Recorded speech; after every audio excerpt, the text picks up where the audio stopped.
I'd like to call a meeting of the Willits City Council order for April 27th. We all rise and join Ron in the pledge. Join me, please. I pledge allegiance to the flag of the United States of America and to the republic for which it stands, one nation, under God, indivisible, with liberty and justice for all. Well done. Dolores, roll call, please. Councilmember Stransky? Yes. Strong? Yes. Hornstein? I'm here. Mayor Burton? Here. So our first item of business is really a non-business item, but we put public communication in the front end of our council meetings to make it convenient for people that would like to address the council. It goes like this: the council welcomes participation in its meetings. Comments shall be limited to 3 minutes per person, so everyone will be given an opportunity to be heard. To expedite matters and avoid repetition, whenever any group or persons wishing to address the council on the same subject matter, the mayor may request that a spokesperson be chosen by the group. This is limited to items under jurisdiction of the city council which are not on the posted agenda, and public criticism of the council, commission, board, and agencies will not be prohibited. No action will be taken. Our only real items of business tonight, one is a non-action item, is a presentation on the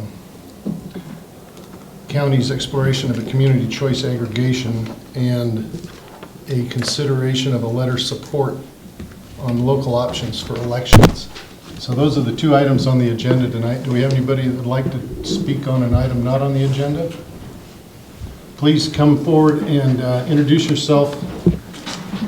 You'll get a green light that'll tell you all's well, a yellow light when things are getting less well, and a red light when it's over. And sign in if you wouldn't mind. You don't absolutely have to.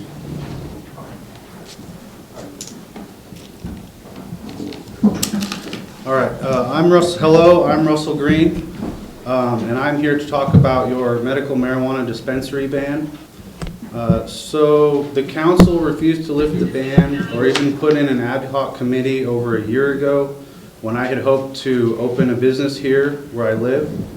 I opened that business outside of the city limits anyways and got grandfathered vertically integrated under the new state laws. I pay sales tax and employ people. I would still rather the city of Willits receive the sales tax income and have the jobs be provided locally. If you do decide to lift the ban, I would be willing to relocate my business into the city limits where I feel it should have been to start with. Thank you. Thank you. Anybody else care to address the council? Second, third, and last call? I don't beg. Sure.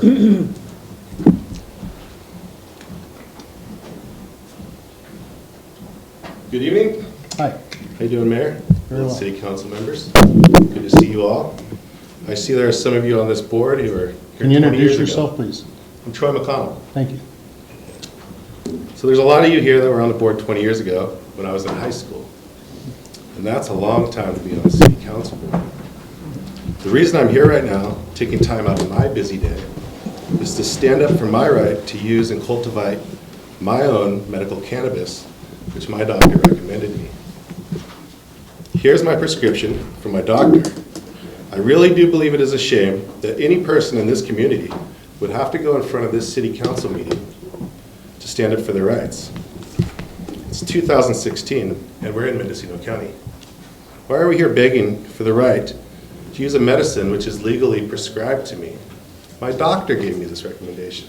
This isn't some BS, this is my medicine. If this was insulin, it would be a different situation, right? So, I want to say, I hear some of you bring up the federal cannabis laws. Have you not read the most recent White House memos? They're not that recent. They're from 2013, honoring states' rights when it comes to medical marijuana. The memo was released by the White House on August 29th, 2013 by Deputy Attorney General James Cole. The memo is entitled Guidance Regarding Marijuana Enforcement. It can be found by Googling Deputy Attorney General Memo 82913. I suggest you read it, as you are policymakers, and this is the policy of the land. It is issued by the U.S. Attorney General's Office. The memo states that the Department of Justice will allow the states to implement their ballot initiatives that legalize the production, distribution, and marijuana for adults for recreational use. So medicinal use is definitely protected. This means the federal government is leaving it up to the states. There's no fear of the feds for recreational use, according to this memo, and there's no fear from the state of California. The state of California recognizes the medicinal and therapeutical benefits of marijuana as medicine. And there's an estimated 758,000 Californians that have medical marijuana cards. Actually, I'm sorry, that's patients that are recommended marijuana. There's 84,111 state licensed cards. So that's nearly 1 million people that aren't going to feel real welcome coming to Willits. I see a trend by the city of Willits to crack down on patient rights. This includes the doctor-to-patient rights, the private property rights of our residents. Not only that, and at the same time, we hear certain members of this council suggest there is no medical necessity for cannabis. Excuse me, but I ask those members, are you guys doctors? Are you a doctor? You know? Many in this community are questioning this council's infringements into our daily lives with the slippery slope of invading citizens' rights to privacy in our own homes and in our backyards. Many citizens that would like to speak out against this ordinance are not here because they are afraid of fear of what will happen next. Other citizens who depend on medicinal cannabis, many of us who can't walk or are elderly, could not make it down here tonight. You need to wrap it up, Troy. All right, old prejudices and mindsets are hard to change, which takes me to the next step. Not all the gardens complained about are medical cannabis gardens. Most of the bad players are not medical cannabis patients. I'm going to cut you off. Thank you. All right, thank you. Come back next week and I said finish. we will, thank you. Thank you. Anybody else like to address the council on a non-agenda item? Yes, sir.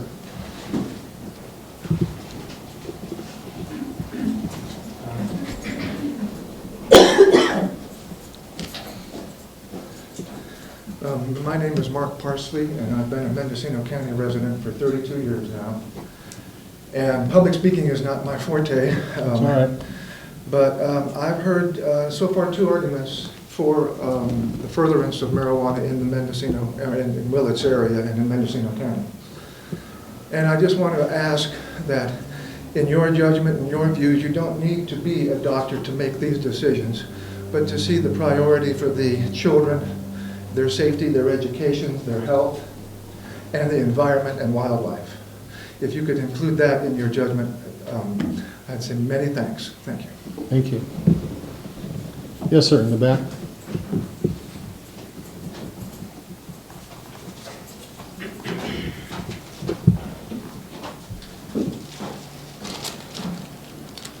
My name's Adrian Fisher. I've lived here my whole life.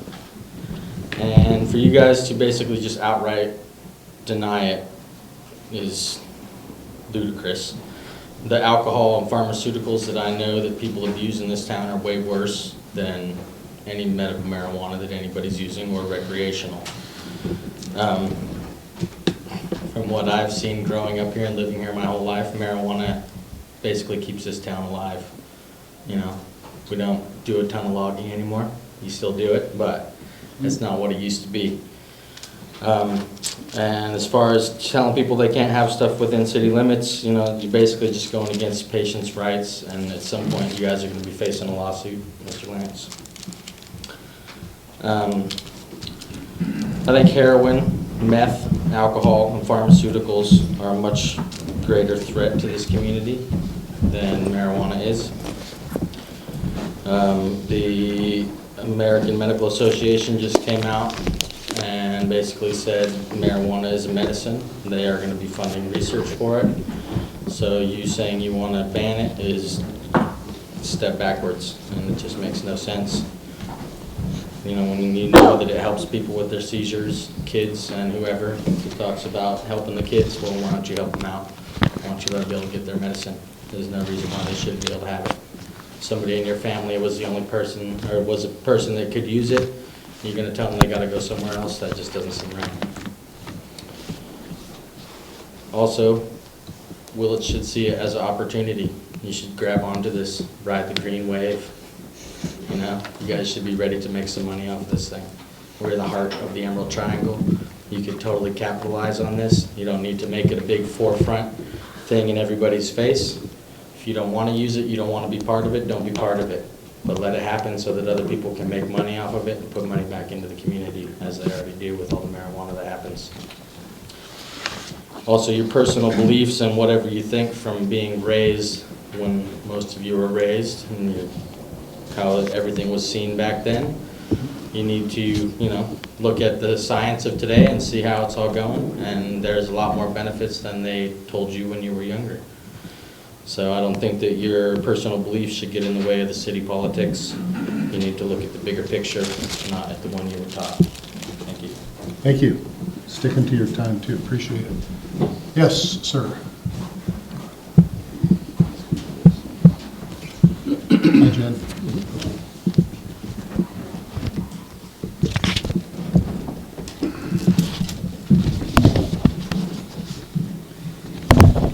I'm Jed Diamond.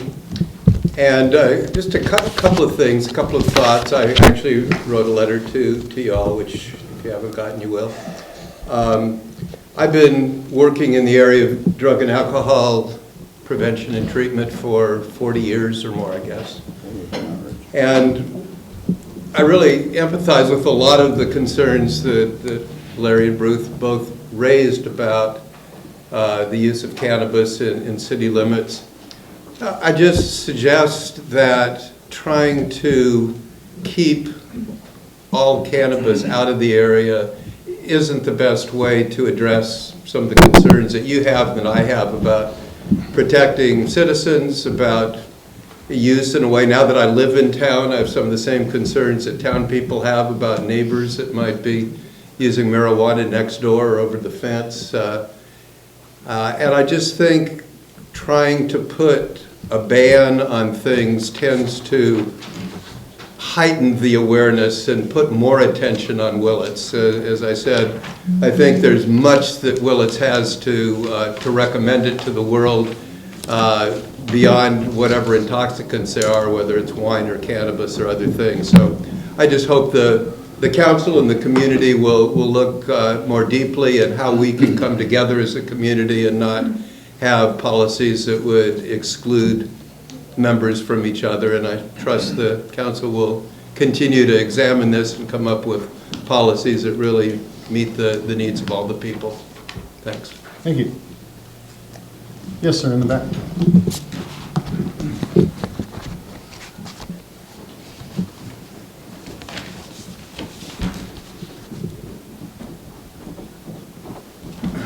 How you guys doing today? Good. My name is Officer T. Thomas of the federally recognized tribal federal registry. On the presidential documents of Executive Order 13647 of June 26, 2013. And the next Presidential Executive Order 13647 of 26 of 2013 establishing the White House Council on Native American Affairs.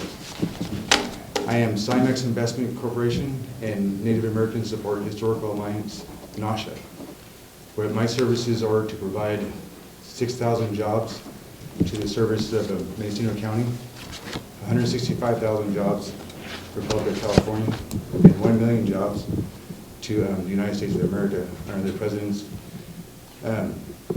association and authority to provide public and federal administration to people who want jobs. And our primary resource of job services is hemp manufacturing. And hemp manufacturing is 48,000. Primary resources of development of economical services of employment.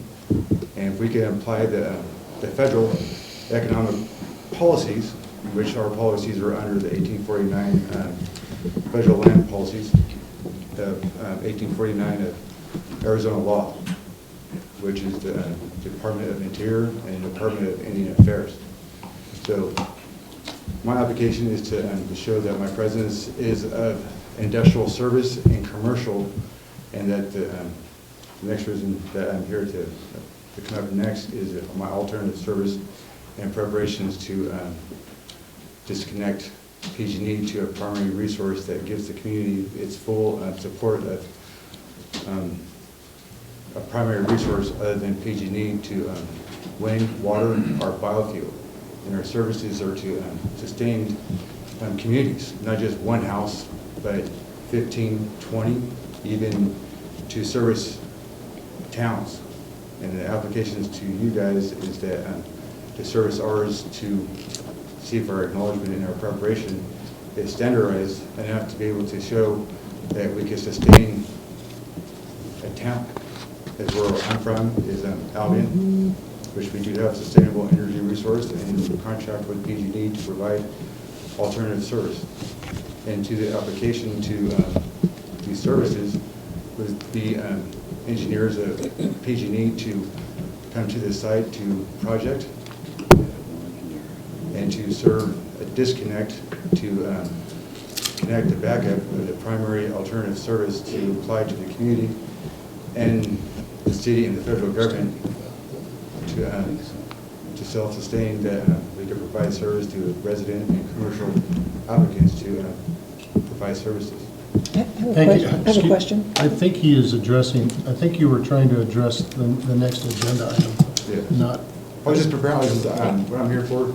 Okay. What this presentation was not a part of the agenda, was the application to provide economical resources and jobs. okay, I got it.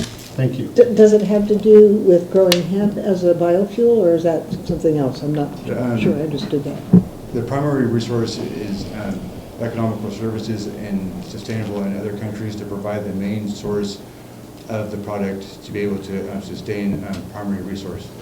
Primary resource is not into going into their fields and thinking that we could self-sustain 1 million jobs just off of our agricultural lands that would overrun the agricultural services. Okay, thank you. Still confused. Okay. Yeah. Do we have anybody else that'd like to speak on a non-agenda item this evening? Yes, sir.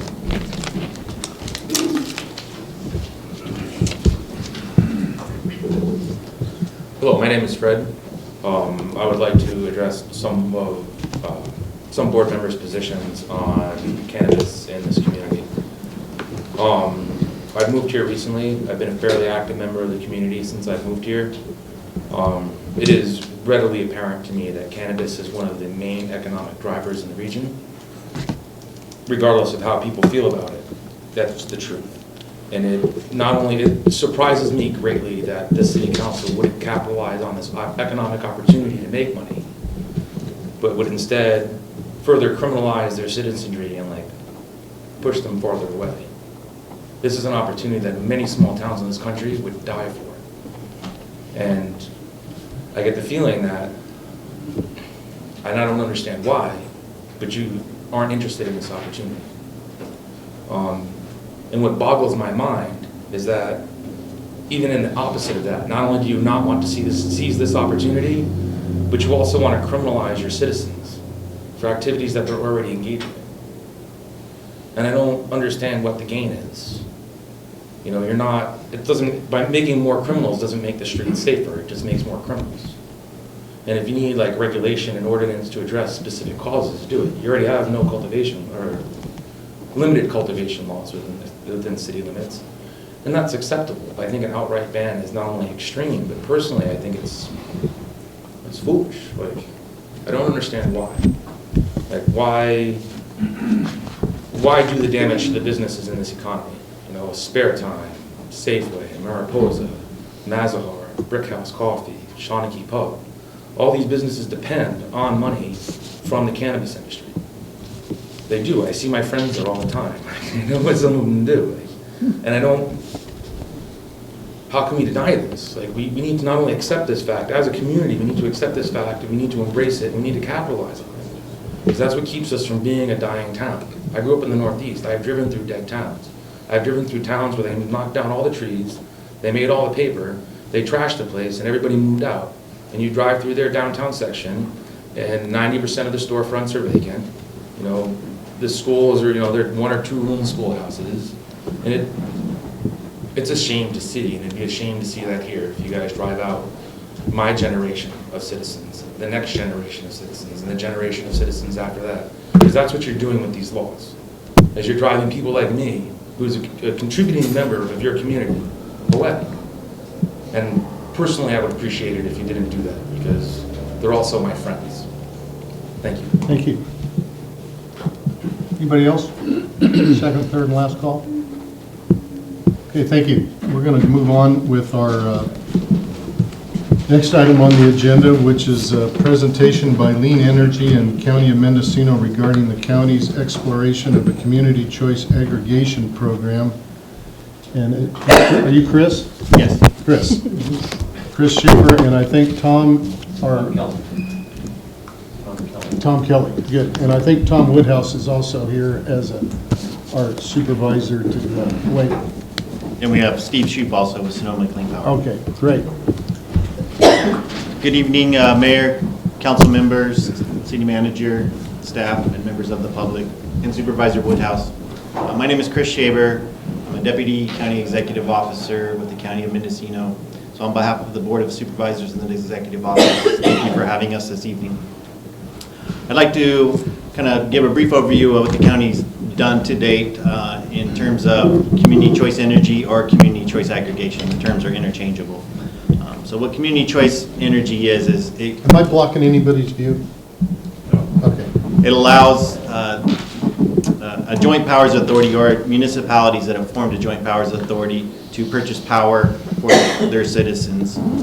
What happens is through PG&E, the power is still transmitted through their lines. PG&E still takes care of the billing.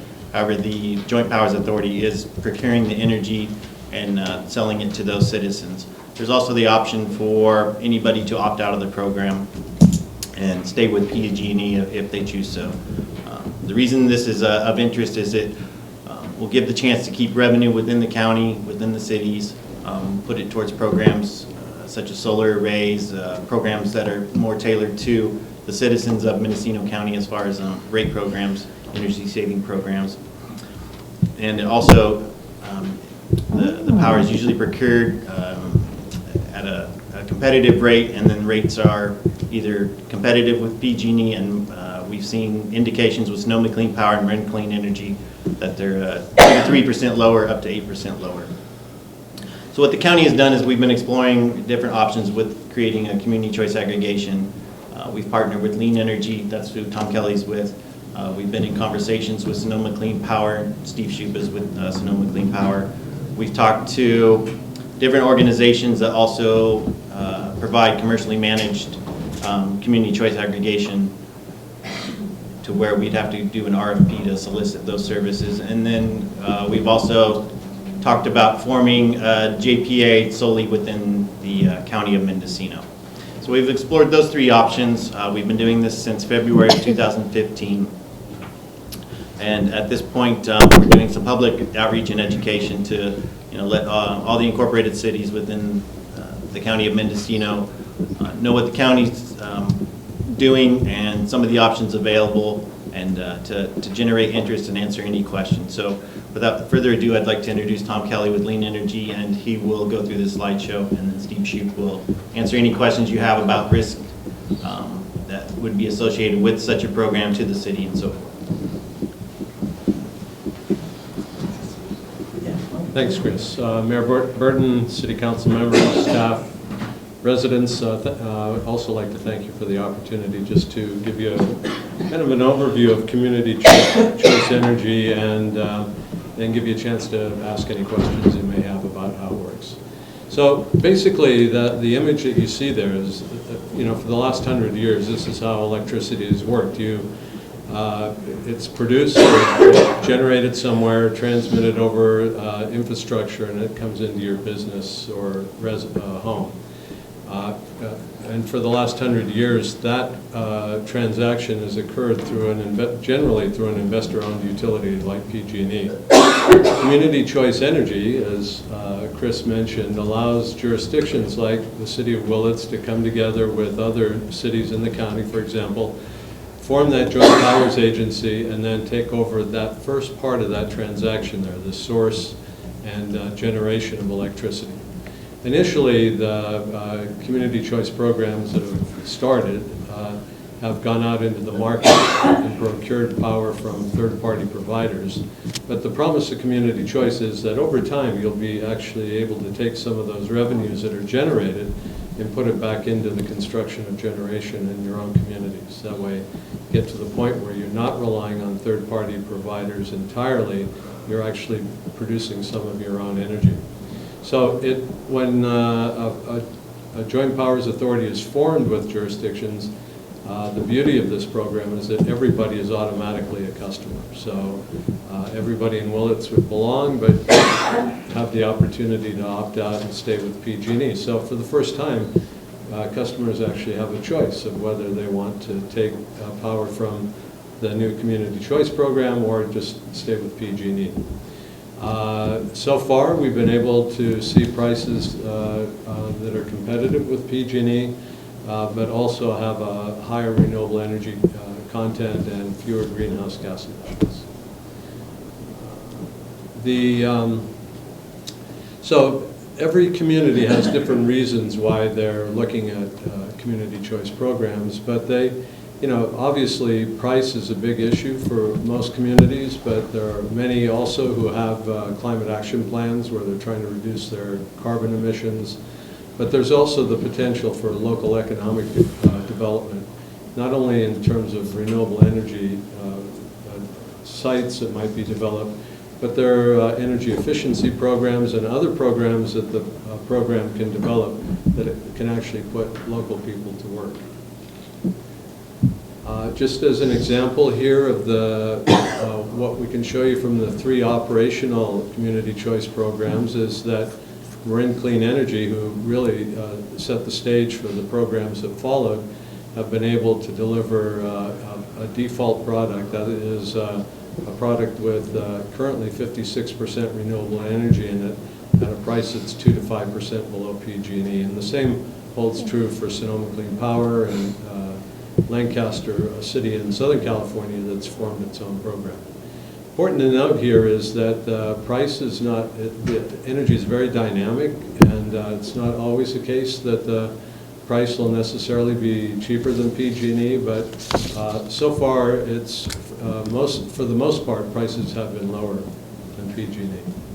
Can I ask you, you have that 56% and then below it 100%? Oh, I'm sorry, yeah. So all the programs have a default product. That's the one that everybody gets. So Marin is now at 56, Sonoma at 36, and Lancaster at 35.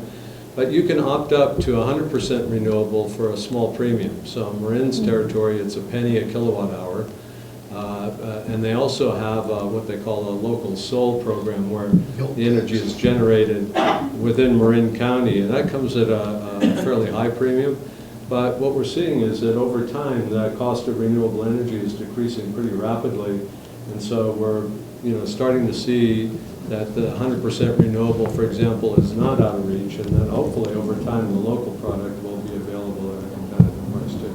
So you're saying that each customer can opt to have 100%? Yes. For a little extra cost? Yes. At this point? Right. Thank you. The electricity all comes over the same wires, right? That's right. So how do you get 100% renewable versus PG&E into your particular house? So, good question. So we look at this as a partnership with PG&E. I mean, they continue to transmit the electricity, service, bill. If your lights go out, you call PG&E because they're the ones that are responsible for doing that. But essentially what happens is that let's say you opt up to the 100% renewable power. Your provider is going to go out and buy 100% renewable on your behalf and put it onto the grid at the location where it's generated. So in fact, unless you're producing electricity in your own home, for example, the power that you're getting is a mix of electrons that come from various sources. So it's not 100% green 100% of the time. So if I'm paying a premium to get 100% renewable, my neighbor is not, he's going to get the same electricity I get without paying for it. He's going to get the default product. The default product. The 56% renewable or 35% renewable. Whatever the basic product is, that renewable energy content goes to everybody. Yeah, but how does It's an accounting. It's an accounting thing, but it's not the actual electricity comes from this source or from that source, goes to this house or that house. No, it's all blended, and it's all. Okay. Well, obviously, it has to be that way. Okay. So here's a look at what's happening in California. 3 existing programs. San Francisco County launches May 1st. San Mateo County a little bit later with all 20 of its cities. And then all those counties on the right-hand side are in various stages of development. We're working with Alameda County. We've done pretty much finished the tech study. We're looking at a launch sometime in 2017. So you can see that a lot of places, including LA County, San Diego County, are looking at this as an option. And when I say county, that's the way it's sort of been organized at this point. A county with its cities is where the starting point has been. But as these programs have launched, like Marin and Sonoma, they've actually invited or made the opportunity available to other cities to join their program. So Marin Clean Energy has Napa County and all its cities now enrolled. They have a couple of cities in Contra Costa County and the city of Phoenicia in Solano County. What would the city of Ukiah do? Well, we've talked to Ukiah. There's a possibility for the municipal utility there to play a role. By law, they're not eligible to be a member of the Community Choice Program, but they've got 100 years of experience in buying power, servicing customers, and everything else. And there's certainly the potential for them to play an administrative role in conjunction with the Community Choice Program in terms of buying power, the service, and that kind of thing. So that's one of the scenarios that's being explored at this point. Just a quick glance at the 2 programs in terms of their net revenues. Marin, for this fiscal year, is looking at about $4.5 million in net revenues. Sonoma Clean Power is doing much better, larger customer base, and I'm sure Steve will explain why that 16 million is so much greater than Marin. But that money is what's available to the program to be able to do other things. They can stabilize rates. They can develop focused energy efficiency programs. Sonoma Clean Power is working on EV charging stations. So the governing board, and that would be if Willits was to join this program, or one of the programs, would have a voice in how that net revenue is actually distributed. Remember, unlike PG&E, there are no shareholders, so that whatever profits are made are actually reinvested in the community. The cost of energy line, is that part of the expenses line? The cost of energy, well...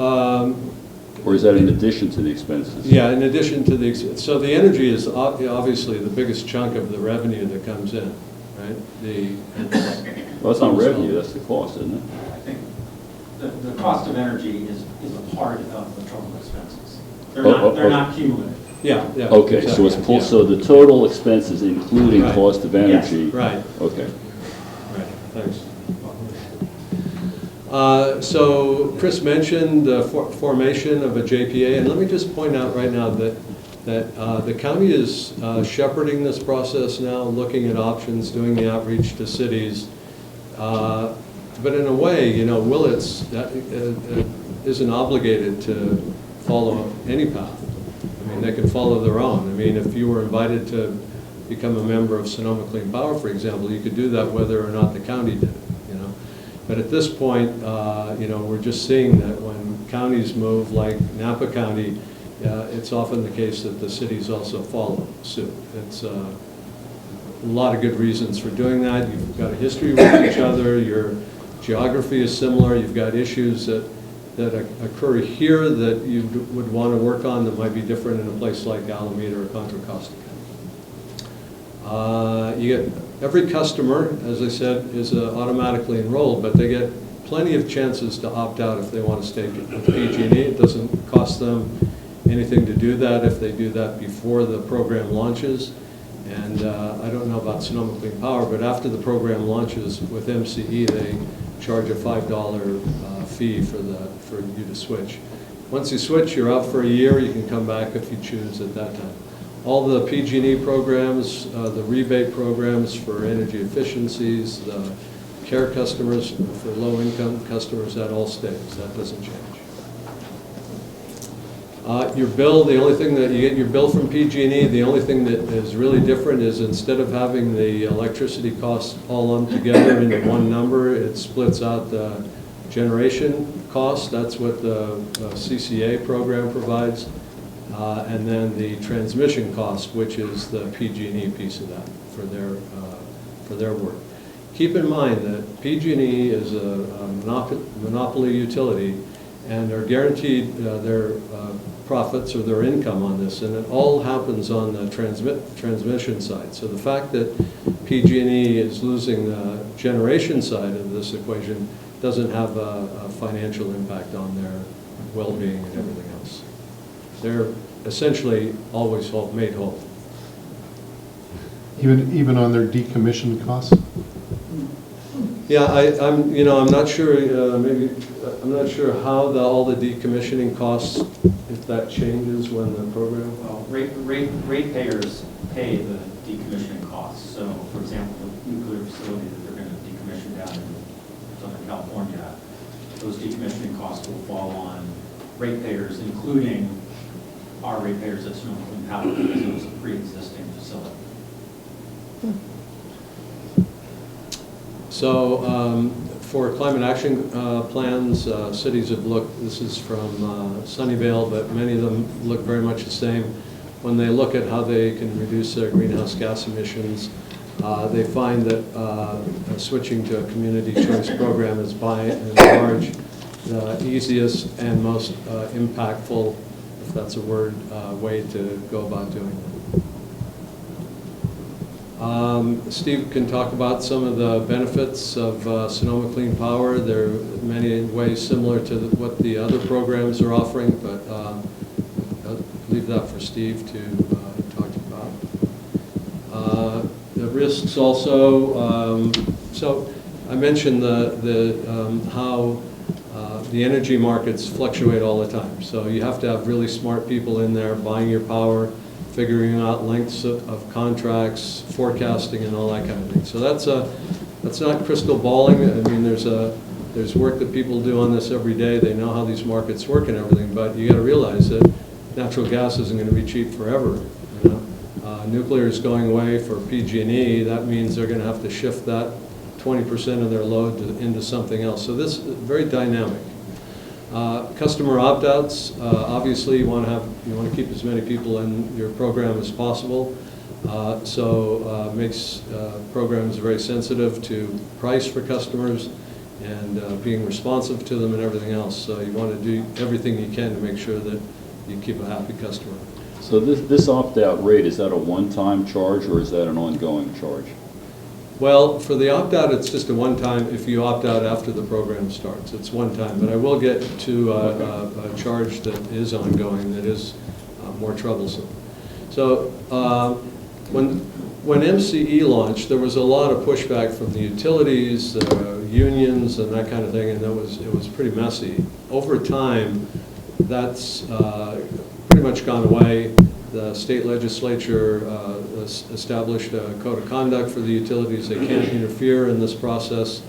But nevertheless, I mean, there are people who think, and this happened a couple of years ago, instead of it being an opt-out program where everybody's in it to start with, they wanted to switch that and make it an opt-in program, which meant that the program would have to go out and recruit customers to the program, which, as most of you know, is really hard to do. I mean, it's hard to get customers to switch for a program like this. So the California Public Utilities Commission is always looking at different aspects of energy and how it works and who's doing it and everything else, and there's always a possibility that something could happen at that level too.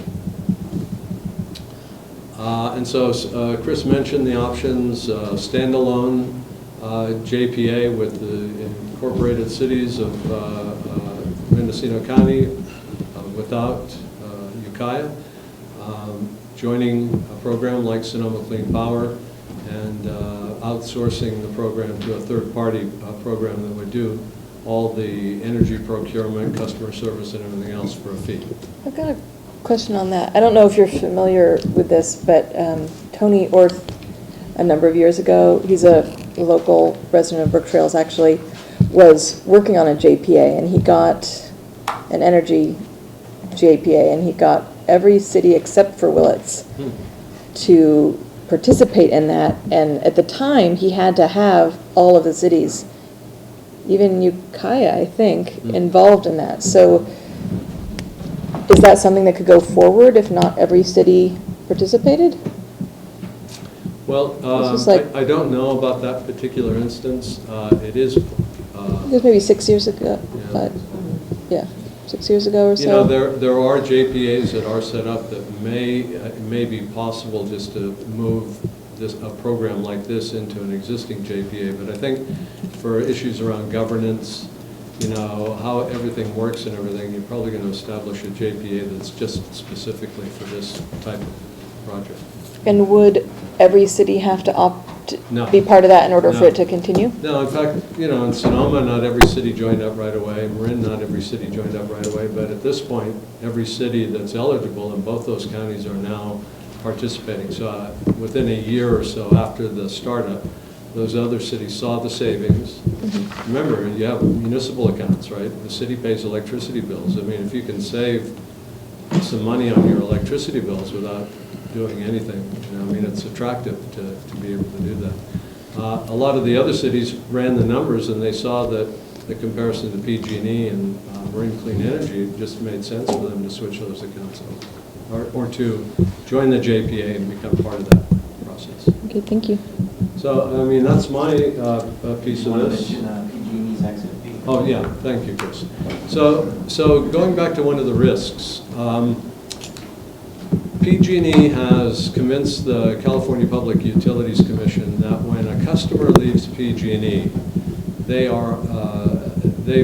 gone out and procured electricity on that customer's behalf that they no longer have a customer for. So they in effect have been able to get an exit fee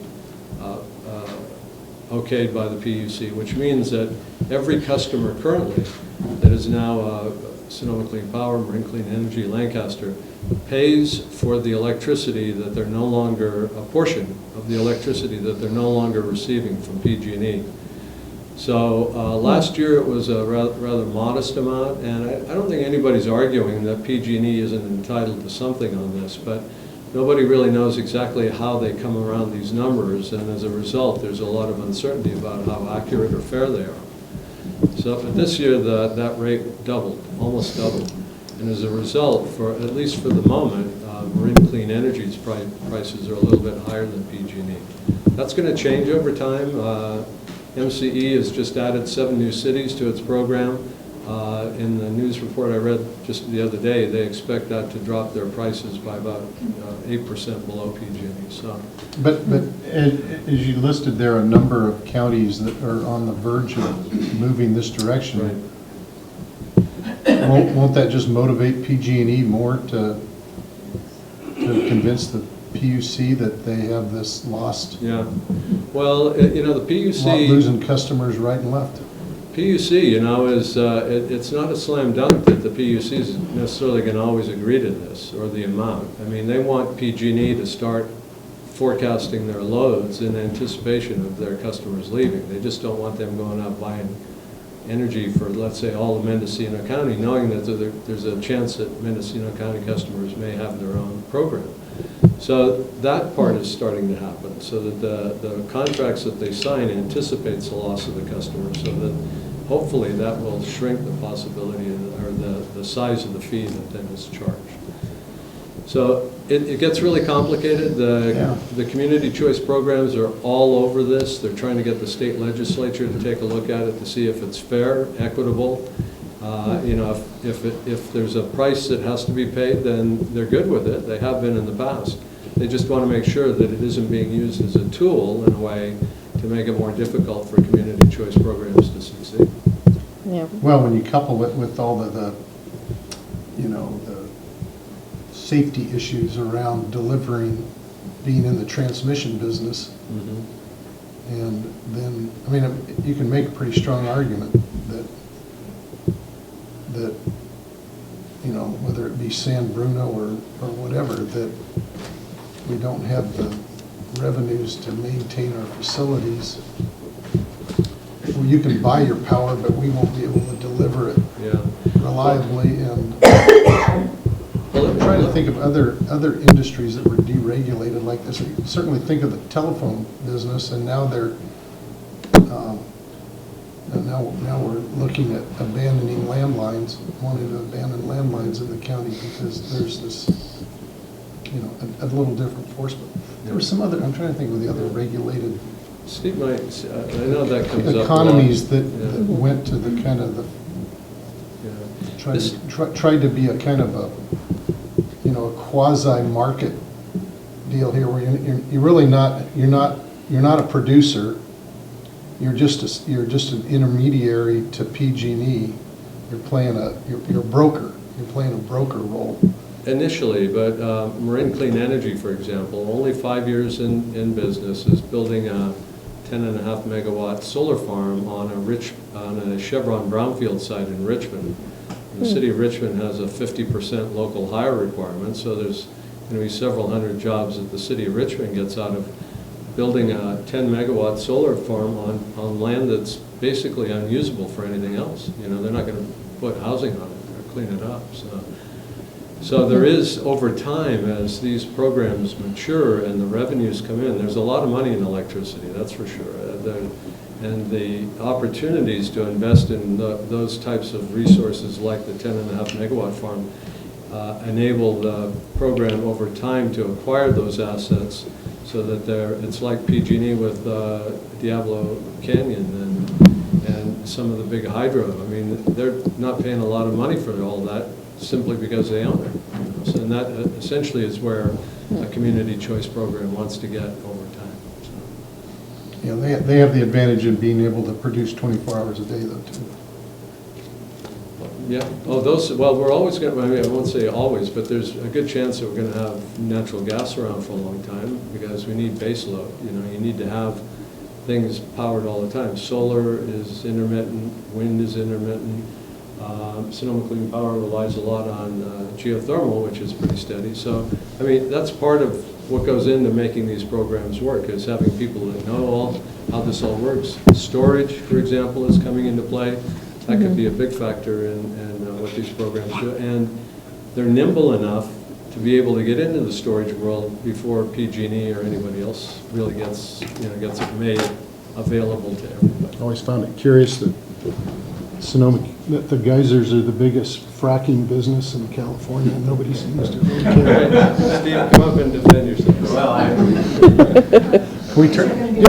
Are you using this? No, I'm not using Okay. that. We're done with that. Larry, would you mind getting me a glass of water? So Mayor Burton and members of the council, I don't know how you want to proceed. I do have a brief presentation on just a little bit No, amplification. I think we'd like to get, we'd like to get the full picture of this. This is not an action item No, I tonight, it's an understand. information I item. understand. And I was just trying to figure out a way to get you information most Sure. efficiently. So let me just tell you a little bit about my background. I got started with the CCA in Sonoma County back in 2011. I was at that time with the county council's office, and my client, the water agency, was charged with really investigating whether or not a community choice aggregation program was feasible in Sonoma County.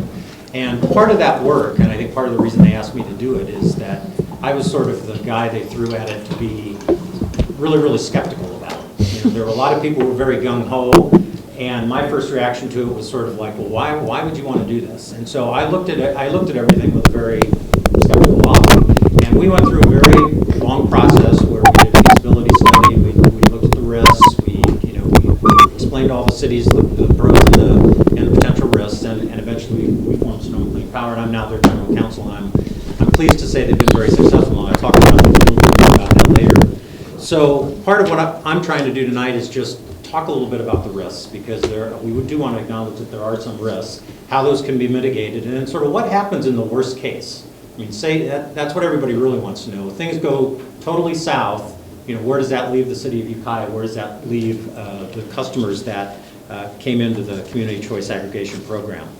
So there's really kind of 4 categories of risks that we face. The first category is once we take on providing service to a group of customers, we're responsible basically for providing them power 24/7. So every minute of every day, we have to go out and contract for enough power that when a resident turns on the lights come on. And there's a risk in doing that, that we may either overestimate the load or underestimate the load.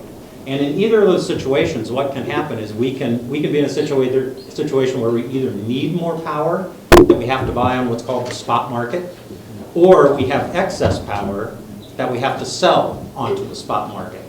And depending on the price of our contracted for power that we've purchased, that can either result in a loss or a gain. It depends. But the point is that that's a risk that we have. That kind of estimate, I call it the estimation risk, is one risk that the CCA carries. One of the ways we handle this is we have people on staff. We have actually 2 people who are data analysts, and their job basically is to go out and make as accurate estimations as they can of the load forecast into the future. And to date, they've been very accurate, and this risk has really been mitigated. There are tools that are known in the industry, not by me, but by the people who work in this area, as to how you accomplish that. Can I ask a quick question on that, though? Since the transmission lines are the same lines, you're not going to flip a switch and have it not work. Exactly. But it's going to be a exactly, balance of numbers and your... Exactly, and that's what happens. There's something called the Cal ISO, which is responsible for running the grid in California.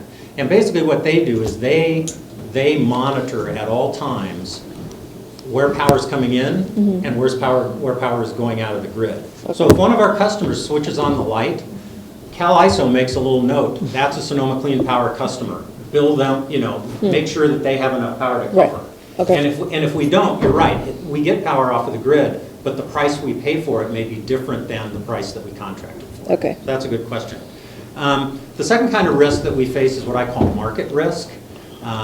It's the risk that we're going to go out and acquire a 5-year contract at a certain price and find ourselves after 4.5 years with a contract at $50 per megawatt hour when the wholesale price is $20 a megawatt hour. And in that case, we're going to be out of market, and our rates are going to be higher than somebody who goes in and buys a contract at that market price at the time.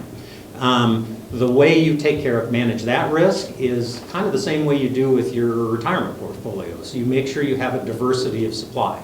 You make sure you've got contracts of different length. You make sure you've got different kinds of energy sources that you're contracting for. And again, we have a person at Sonoma Clean Power who worked at a large energy company. She's a trader. She has models, and she figures out how to mitigate that risk. And so far we have managed to mitigate that risk. Another risk that's frankly, I think, was mentioned, and I think is a big one, is what I call regulatory risks. Because we're essentially in competition with PG&E, and PG&E has been at the CPUC for a long, long time, and they've got scads of lawyers and they've got scads of other regulatory people, there is a risk that they will try to tweak things at the CPUC in such a way to make the comparison with us look unfair. There's a chance? Let's say there's a possibility. I don't want to say PG&E, frankly, my experience with them is they play by the rules, but they also are really good at making the rules. So I don't want to disparage them. They are our partner after all. I mean, they deliver our power. And I just want to respond to one question about the transmission lines and the distribution lines. The way PG&E makes money for its shareholders, PG&E does not make a dime for its shareholders on generation. That's just a pass-through. They just take all their generation costs and they recover them in rates from their customers. Where they make their money is on the transmission and distribution system. For capital expenses that they have, they recover their costs plus a 15% return on equity.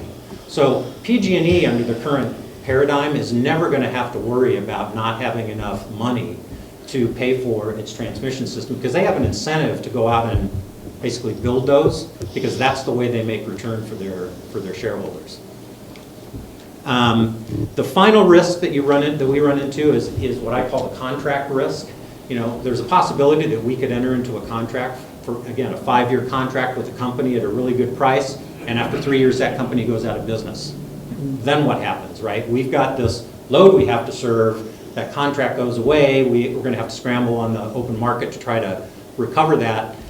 That's a risk. We take care of that contractually by usually building into the contract some kind of collateral, where if there's a default, that cash collateral comes to us and helps mitigate the expense that we might otherwise have going out and getting other kinds of power.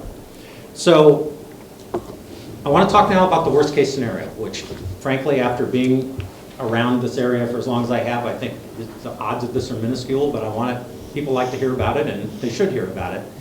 The worst case scenario is that we get in a situation where all these risks that I'm talking about turn against us sort of all at once. And we're faced with a situation where our generation rate is significantly higher than PG&E's generation rate. Because what would happen then is, because we allow people to opt out for $5 and go back to PG&E, well, if that spread gets too great, people are going to do that. They're going to opt out, and they're going to say, why should I pay more to stay, why should I pay 10% more, 15% more to stay with Snow and Clean Power? I'm going back to PG&E. As we start to lose customers, then we have even fewer revenues to pay off our creditors, and it kind of goes downhill from there. The worst case scenario is the CCA entity goes bankrupt. We go belly up. The important thing to recognize is that even in that worst case scenario, nothing happens to the ratepayers. The ratepayers are simply, our customers are simply shifted back over to PG&E service. We have to post a bond with the CPUC to cover the costs of PG&E taking back those customers if that were to ever happen. So it's not as if we went out of business and Willits was a part of our program, and that your customers would turn on the light and nothing would happen. They would still be provided by power, and it would be PG&E who would step in and provide that power. The other thing that I want to point out, and because this was a big issue for cities when we were doing this presentation in Sonoma County, is the way we've set up our JPA, there is no risk that the city's general fund is ever going to be on the hook for liabilities or obligations of the CCA program. And we've really put in place sort of 3 levels of protection. The first level is that under California law, and many of you may know this, you can structure a joint powers agreement to create a separate public entity and say in your JPA that that entity has no responsibility for, or excuse me, the members of that JPA have no responsibility for the debts and liabilities of the separate public entity. And it's clear under California law that that's something that cities can do. And so that's a level of protection. You know, even if we were in a situation where we went out of business and we owed our energy suppliers, you know, $50 million, they couldn't come back and say, well, now Sonoma Clean Power is out of business, City of Willits, we expect you to pay that. That's got to affect your credit rating. Well, I'm going to talk about that. Yeah, let me talk about that. The second protection that we have is in our situation, because our cities were really skittish about taking on that risk, we didn't even require our cities to become technically members of the JPA. The only members of our JPA are the county and the water agency. But we let them participate in the program, and we gave them representation on the board simply if they agreed to join our program. So that was sort of another level of protection we gave them. And then the third level of protection that we give is in every single contract that we write, whether it's with a big energy company or a small contractor, we put in language that says, you recognize by signing this agreement that we're a separate public entity, and that you give up any right that you have to go against any of our members, any of our participating cities, or any of our customers in the event that we don't pay you. And you're right, it creates an interesting question as to why anybody would sign that. But the answer to it is because there's money to be made. I mean, there's money to be made by the people who supply us energy. And to date, we've not had a single person balk at putting that in our contract. So I think it's important for city council, for a city to recognize that it's not going to have city liability to its general fund if they decide to join this program.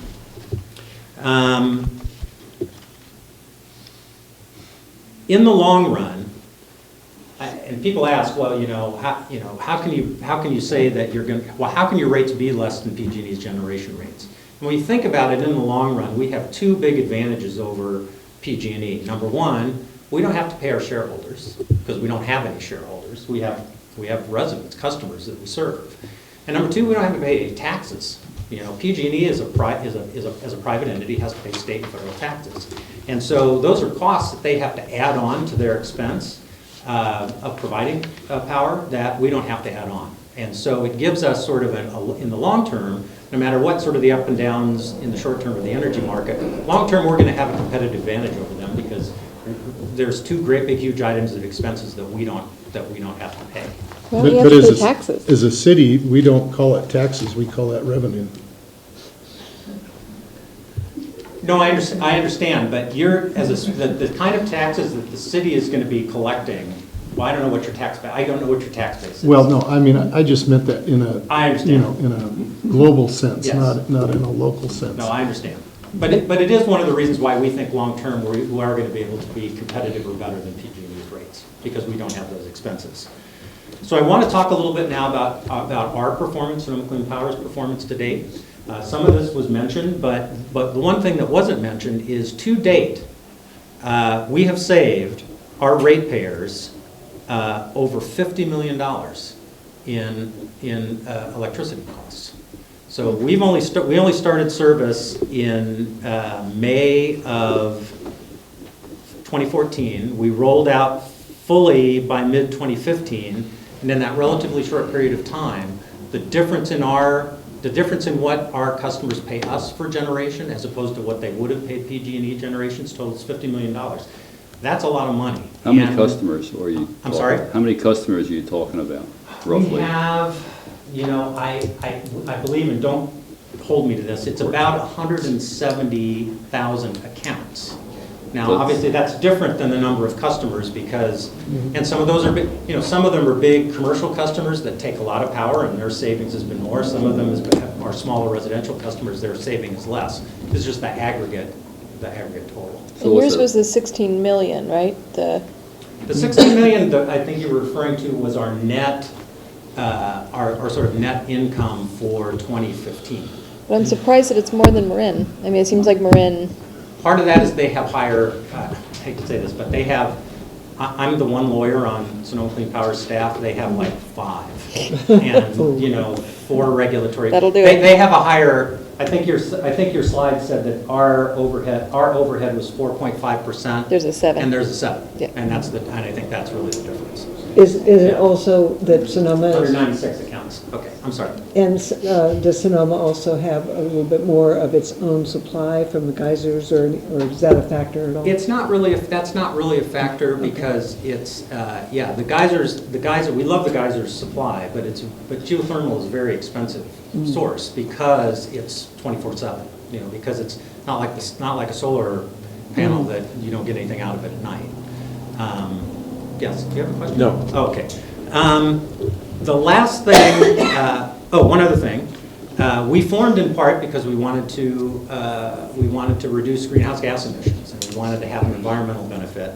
And starting in 2017, our overall power content is going to be about 80% carbon free, which is really, really amazing, and more than 40% that are considered renewable under California law. So we think we've made real headway on that. The last thing I want to mention is that when we went out and did our presentations to the cities, a lot of people said, well, why is government stepping into this? You know, we just don't think, we heard this time and again, you know, we do not think government can perform more effectively than the private sector can. And that's, for Sonoma County, I'm a pretty conservative guy, and that to me is a legitimate argument. But in California, people don't realize, maybe in Mendocino County they do because of Ukiah, 20% of the power in California is provided by municipal utility districts. Public entities that not only contract for generation, but also own the distribution lines that serve their customers. Those entities, those government entities, their rates are on average 20%. 25% less than PG&E, a difference that's even greater than we can bring on. So Isn't Healdsburg? Healdsburg is also, has a municipal utility district, and that's why they're not in our program. So it isn't necessarily the case that government can't do it more cheaply, and one of the reasons that it can is it doesn't have some of those expenses that I talked about. So that's all I have for my presentation. I'm happy to answer any questions that you may have. Yes? Any more? Yeah, well, the way I see it, just to boil it down to a couple of salient points, the reason for forming and joining a CCA would be potentially to save some money, but primarily to get renewable energy. Is that it? And to take take a portion of the money that's now going to PG&E for generation and use it for programs in your local jurisdiction.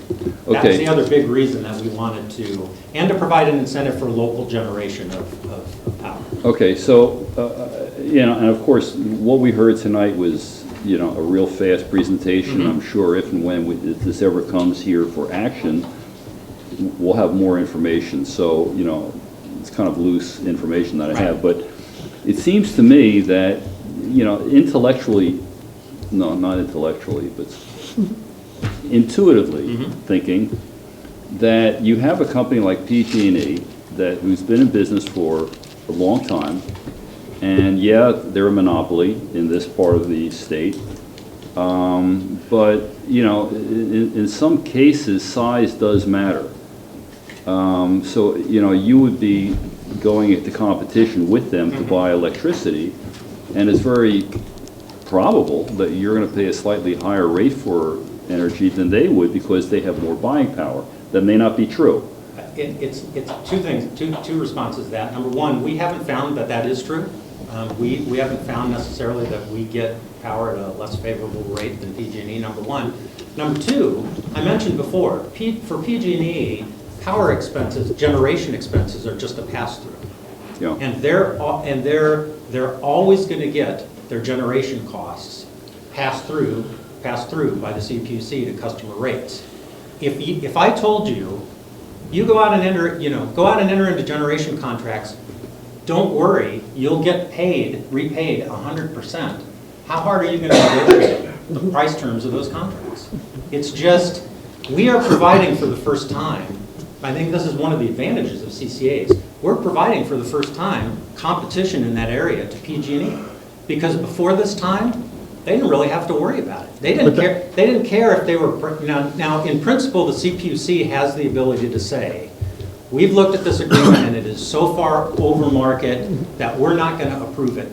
You can't, your shareholder is going to have to eat that. We're not going to let you pass that on. But to my knowledge, that's happened in history one or two times. I mean, but that's kind of counterintuitive from the side of a producer. If I'm in the electrical generation business and PG&E wants to pay me more $60 and you want to pay me $40, why would I want to sell it to you? Well, we've had no problem getting, I don't know the answer to that question except to say that there are a lot of energy producers out there in the country, and they are all hungry for customers. And we have not had any problem getting a number of different providers to provide us with very, very good bids anytime we've gone out. The other thing you said that seems like kind of is that you say PG&E doesn't profit from its generation or its purchase of power, it's a pass-through.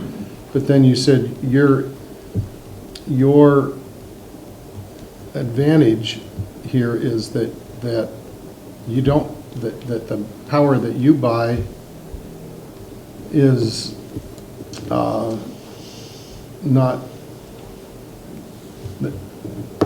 that the profit that PG&E made off of buying that power, you don't have to, you don't need to make that profit, but then you said PG&E doesn't make any profit. No, what I said was we don't have to pay taxes and shareholder dividends. But if they're selling at cost, they have no taxes. On that particular portion. That's correct, right. On that particular portion. There is no correct. tax. And it's my understanding, and again, I never want to be a CPUC regulatory person. I've been there a couple of times and it's not a pretty place. But it's my understanding that part of the generation costs, they can fold into that also a portion of their overhead costs. So it's not quite as clear. It's not quite as clear cut. It's not just the contractual. It's not just the cost of the contracts. It's more than that. But I understand your point. It's a fair point. Well, thank you very much. You're welcome. I really appreciate it. Very interesting. Sorry.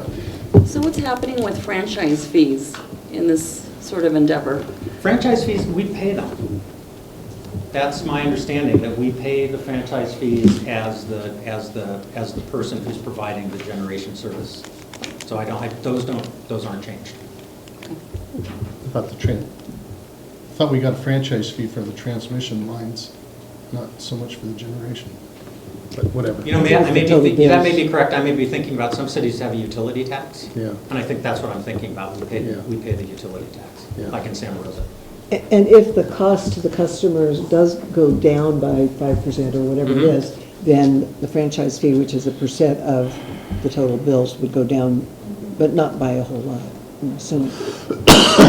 So this has been a lot to think about, but just to get back to, is it Chris? Yes. Mendocino County staff is looking into doing this. Yes, we're looking into doing this, and then on June 21st at the Board of Supervisors meeting, we'll have a workshop on community choice aggregation. We'll have Sean Marshall with Lean Energy there, she's the CEO, and then also Jeff Cypers with Sonoma Clean Power, who's the CEO. And we'll go a lot more in depth, presenting some feasibility studies and also some risk management analytics that we had performed to the board. Great, thank you. Thank you. Thanks so much for coming up, guys. Very interesting presentation. It'll be just as pretty going home. Does Tom Woodhouse have anything he wanted to add? Do we have any public comment on this?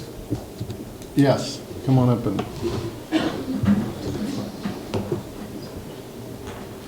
My name's Bill Barksdale. I just have some questions, and these may be naive, maybe I'm just not understanding everything. So I'm just going to roll all my questions out, and then you can respond to any or all of them. Where does the initial capital investment come from? Is there some kind of initial buy-in cost? Question number one. Does any of it come from any kind of taxing or bond mechanism? I'm concerned by the shadow of the Enron power broker situation, and I'm wondering if there's any tint or taint of that in a situation like this. What's the corporate structure of the organization, or is it some kind of a government organization?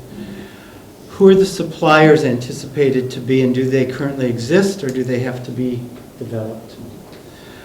If the CCA failed, is it possible that PG&E could have allocated or committed its resources to other entities, making it difficult to just switch the CCA customers back to PG&E? Thank you. Those are my questions. Would you like me to? Yeah, why don't you go, please do that. Well, I think we're gonna. The answer to the first one is that there were a fairly significant amount of costs that we incurred in investigating the feasibility and getting the JPA drafted and setting everything up. Those were sort of fronted by the Sonoma County Water Agency, and the agreement was that if the authority got formed, that they would get reimbursed for those costs, and they have been at this point. So the startup cost would be an issue if you decided to join your own, form your own JPA. If the decision was made, for example, to just join Sonoma Clean Power, that would be a decision for our board. But at this point, I doubt that there would be sort of any. We wouldn't expect you to throw in $200,000 in order to join. I think it would just be an extension of service. No taxes whatsoever were involved in the formation or the operation of our program. It's entirely revenue finance. So there's no tax money that goes into it. The structure, we're a joint powers authority, a separate entity. We have a 8-member board that's comprised of one appointee from each one of our constituent members, and they basically make policy decisions for our entity. And then the last question is, and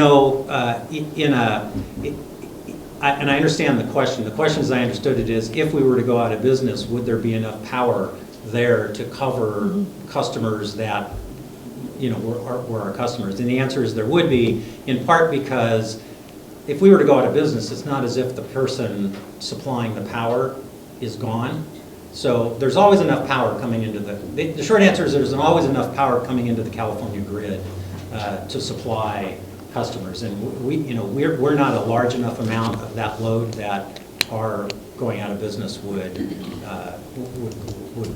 pose a problem. So What about the developing of generation sources? the developing of generation sources. Oh, the question about contractors. Yeah. We have a number of different contractors that supply us power. Calpine, part of our power comes from the geysers. We've got 2 or 3 contracts with renewable energy providers. One in the Central Valley, one up in the Northwest. We're probably going to be developing a fairly local wind renewable project, and then we have 3 different large, just wholesale energy providers that do this nationally that we have different contracts with to provide us power. So it's a diversified mix. Isn't a brownout when the grid cannot supply the power? The brownout is when the grid can not supply the power. We do have those. Those do happen. They do happen, but but the reason that they happen doesn't. That's a technical. That's in the hands of the ISO, and the ISO, we're required. Go ahead. I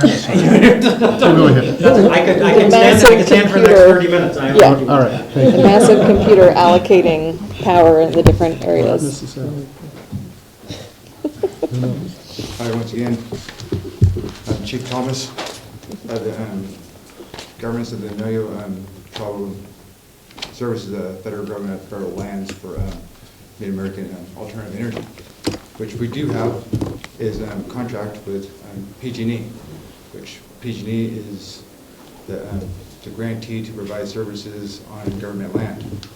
So our participation is the services that we are the owner of the land and the participation of the alternative service. So we have full governance to provide services under, for example, to show the services under federal and public services to,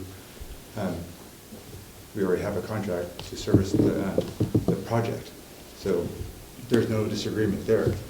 And what our service would provide that we don't want no money. We are a government service that has grants that will provide for the services that public will see to the change. We want to be able to earn the respect to be able to say that that power being turned on for a year will be serviceable for a year. We are not contained to be able to show that we want full disconnect from PG&E to show that there is no backup. This is a primary service that will provide the preparation and the actions and the service to the responsible service provider that is enacting to be the primary source to serve that power. Do you have any literature about your organization? Well, literature is right now is in PG&E, and and PG&E administrators and services has us as a well. I have a packet for you, which will show the Department of Fish and Game and our services, the alternative energy and services, and I wasn't really expecting it to be like this. I would have brought more documentations, but I do have a card to your office that would facilitate all documentations to service federal and public lands in Mendocino County or within the state of California that will show within the guidelines that we're. If you have any information about what your organization provides, I mean, Well, something. our organization is going to provide that, which we're here for, to be able to tell the public that under a project that's already in position to show sustainable energy to its service as a backup. Right now is biofuel to 100,000 watt generators to be able to provide the service as a backup, and to the land and to Albion community that these services could, as they said, it runs through the lines to the applicants through Albion. Thank you. To the community, will show that our services will adapt to public and government services. Can you leave us a card? You say you had a card? I gave him my card. Okay. And I was going to give her, I was going to email Okay. all the information that you guys need. Thank you. Appreciate it. Okay, thanks. I think we're moving on. You guys, welcome to stick around, but we don't take it personally. Warriors. Thank you very much. Thank you. So, move to the consent calendar. I see one item being the city council minutes of April 13th. They're not in your packet, so that there's no consent. No consent. Okay. Okay, that's it. Right to appeal, persons are dissatisfied. Am I skipping something? Oh, can we look at the sales I just have something tax? about the informational thing. Item B that we kind of went over last week because. Right, and, yes. Okay, sure. Susie, could you come up for a little bit? And I think there's a couple questions on the I think it was at the back of our packet. sales tax It's in, thing. no, it's in. In the middle. This is a great chart that we were provided, but I don't understand it. All three of them are kind of difficult to read. I guess the first thing I want to ask is under the top of the table. Which And- table? Oh, the first one. Yeah, on the first page. And you have business activity, then you have dates. July 2014 to September 2014 to July 15 to September 15. I'm not sure what that means. So it's comparing two quarters, one of 14 and one of 15. It's comparing the quarter of July through September of 2014 to July through September of 2015. Okay, and how does that relate to the columns that are below it? Because I only see one column under each heading. What's the difference between the two? It's the difference between, So the general retail is up 1.1% for Willits. And Yes. overall, the county, it was up 2.8% over Correct. that quarter period in those two successive years. And then the second set of columns is almost a whole year's worth of. Correct. Instead of a quarter's worth. Correct. Right. Aha, okay. Yeah, and it's actually statewide. All of that? Willits, North Coast, and statewide. It's Right. comparing Right. On those, can I? Yeah, no, go ahead. add it? Fire away. Yeah, so just on those columns, the sort of biggest blips that come to my mind are Willits on building materials retail went up by 17% almost between July of 14, or that quarter, and the same quarter in 2015. Right. That's a huge jump. Maybe building a hospital? Aha, but that's retail? Building materials wholesale? That was retail. Well, I mean, they're going to pay sales tax on the materials. Oh. It ends up So being that's retail. probably, is that probably right? Most likely. And then down under electronic equipment, I think maybe it's the that's same thing? I think it's the same thing, okay. Otherwise, we're really missing out on some electronic business. Well, these numbers just sort of were like, Is that- wow, off the chart. Up 7,000. We're up 7,500% Right. compared to the state Okay. of 1.5%. Up above we that, sold one instead of two. up above that, on the second paragraph, where are sales tax revenues growing? Is that retail sales grew by 7.9% in the holiday season over what? Oh, and is it statewide? Willits? What regional area and what comparison in time a year ago and last year? Doesn't say.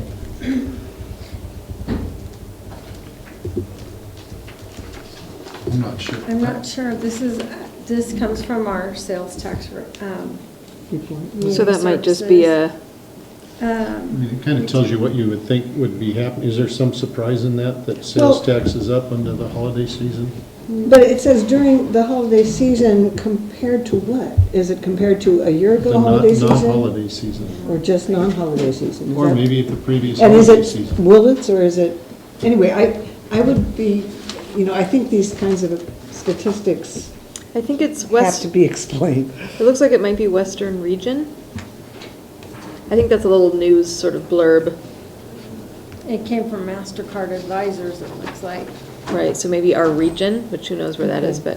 Well, And it could, Yeah. It could be nationwide. personally, I think it would be very helpful to actually have, for Willits, the numbers.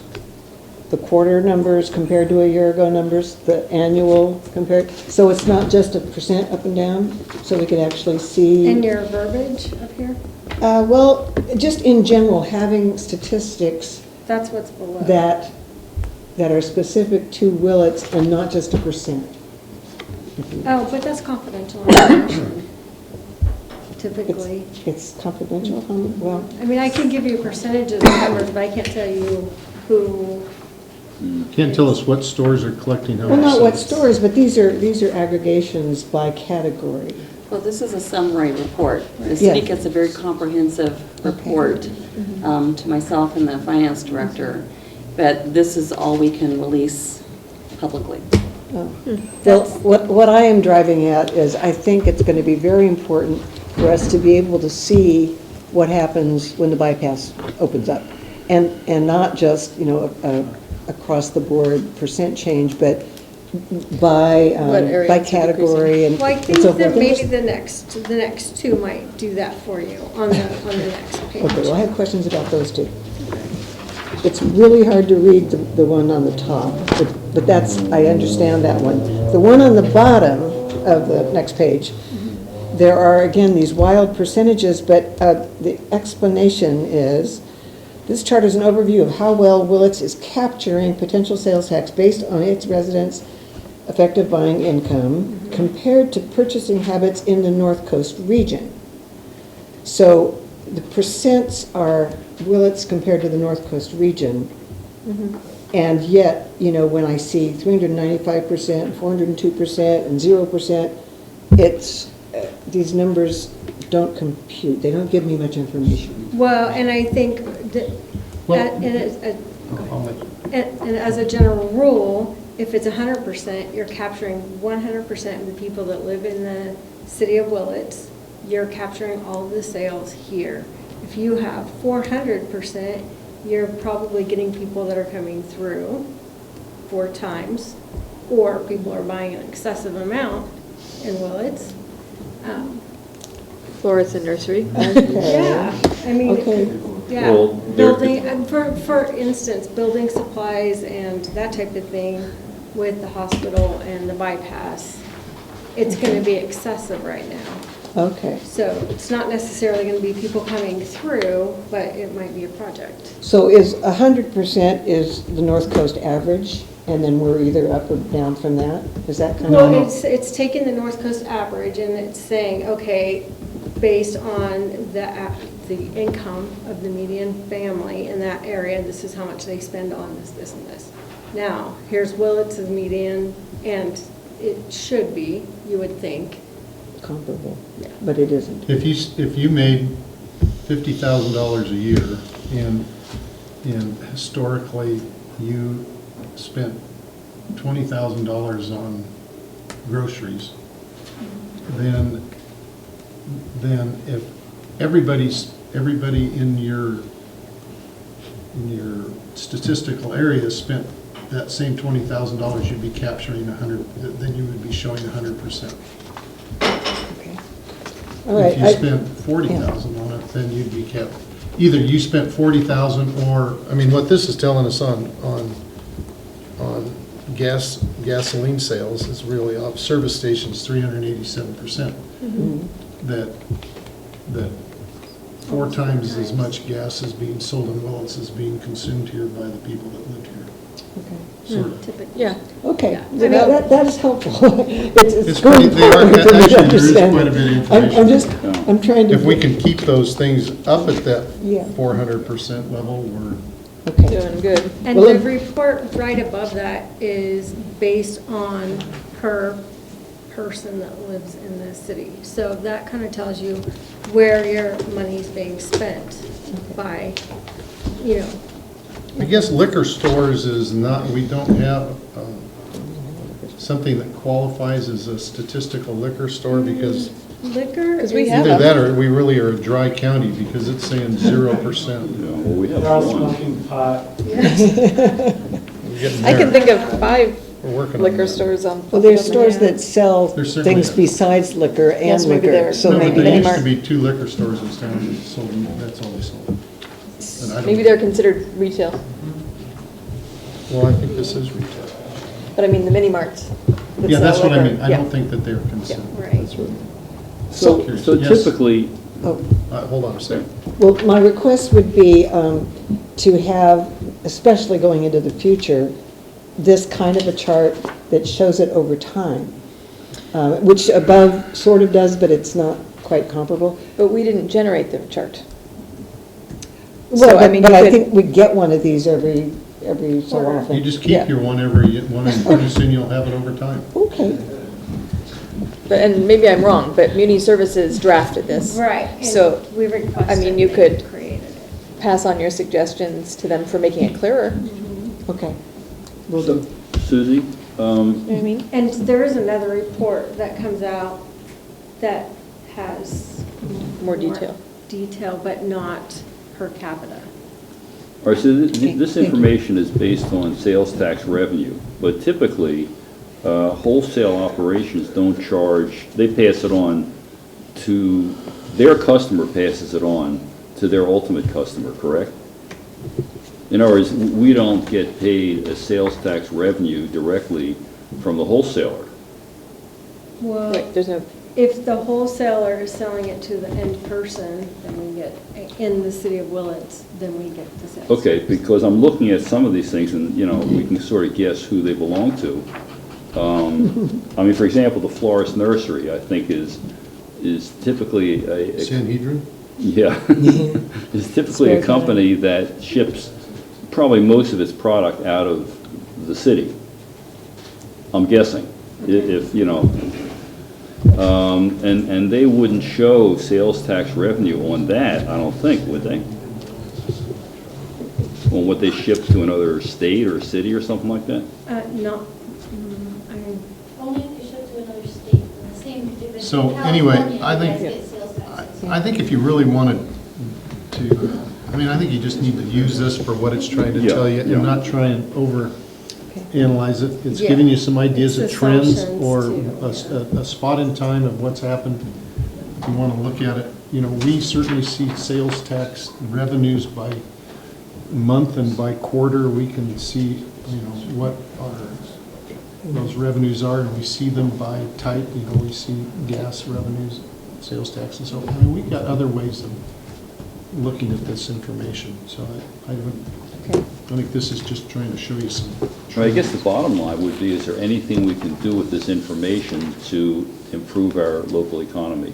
You know, to target areas of Or our interest? city revenue. Well, that's guess that would be- what you Yeah. get the big bucks for, is you get to. Figure that out. You get to digest this and come up with your own philosophy of how it might. So if I can do that, I'll get some big bucks, you're saying? That's why you get the big Oh. bucks. We expect that of you for what we're paying you now.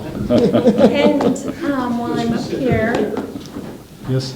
I'd like to point out that we do get franchise fees from Virginia. Yes, Okay. we do. I like your Cable- haircut. Cable TV too, right? Yes. But maybe not much longer. Yeah, not as much either. Okay, thank you. Are we good with that now? Yes, thank you. All right. I think right to appeal. If you don't like what we do, go talk to a lawyer, and then you better do it within 90 days. That's kind of what that's telling you. Do we have any city manager reports? Yes. Well, recently it's been all about the planning fair, which occurred last week, as most of you should know. It was a great success by all accounts. Excellent turnout from the community throughout the week. The preliminary design plans that came from that, include a multi-phased approach, addressing the relinquishment portion first and then moving to the Highway 20 portion, roundabout at Brown's Corner, and several other important safety improvements along the corridor. The next steps include an upcoming meeting that just got scheduled today between city staff, Caltrans, and the design team. That'll be in Sacramento. And then on May 19th will be a street fair, and that's going to entail a full-size mock-up of the design concepts on a 2-block section of East Commercial Street. So, sneak preview. Good. Yeah. So one of the things that they were saying is that they're going to now, get some sleep, because I know they worked really hard, but then they're going to come back with some cost estimates and design estimates. When would we be able to see that product? I think probably the second meeting in May, because our meeting with Caltrans, which will inform that, is not until May 16th, so it'll be after the next. We could have a meeting presentation or something. Right. Great. And then the ATP Cycle 3 funding cycle has just opened up again. So we'll be resubmitting our Rails with Trails application that we submitted last year and were not successful on. So we're doing some tweaks to that, and we'll resubmit that. We thought we found made up some substantial deficiencies, all right? On our first application. Yes. So we think we stand a better chance. And it's going to be the same application, right? It's not including Bechtel Grove and... That's correct, yeah. So I just want to do a little shout out to MCOG, Phil Dow and his staff. He reviewed the detailed comments that he got back from the CTC on that. And so he's really taken the lead to get us updated and hopefully more successful on that. I personally got like 6 surveys filled out for him. So. When does that come on MCOG agenda? Do you know? I don't know yet. Can you let us know? I will. Thank you. And Larry also. Yeah. Okay, is that the end of your reports? Thanks.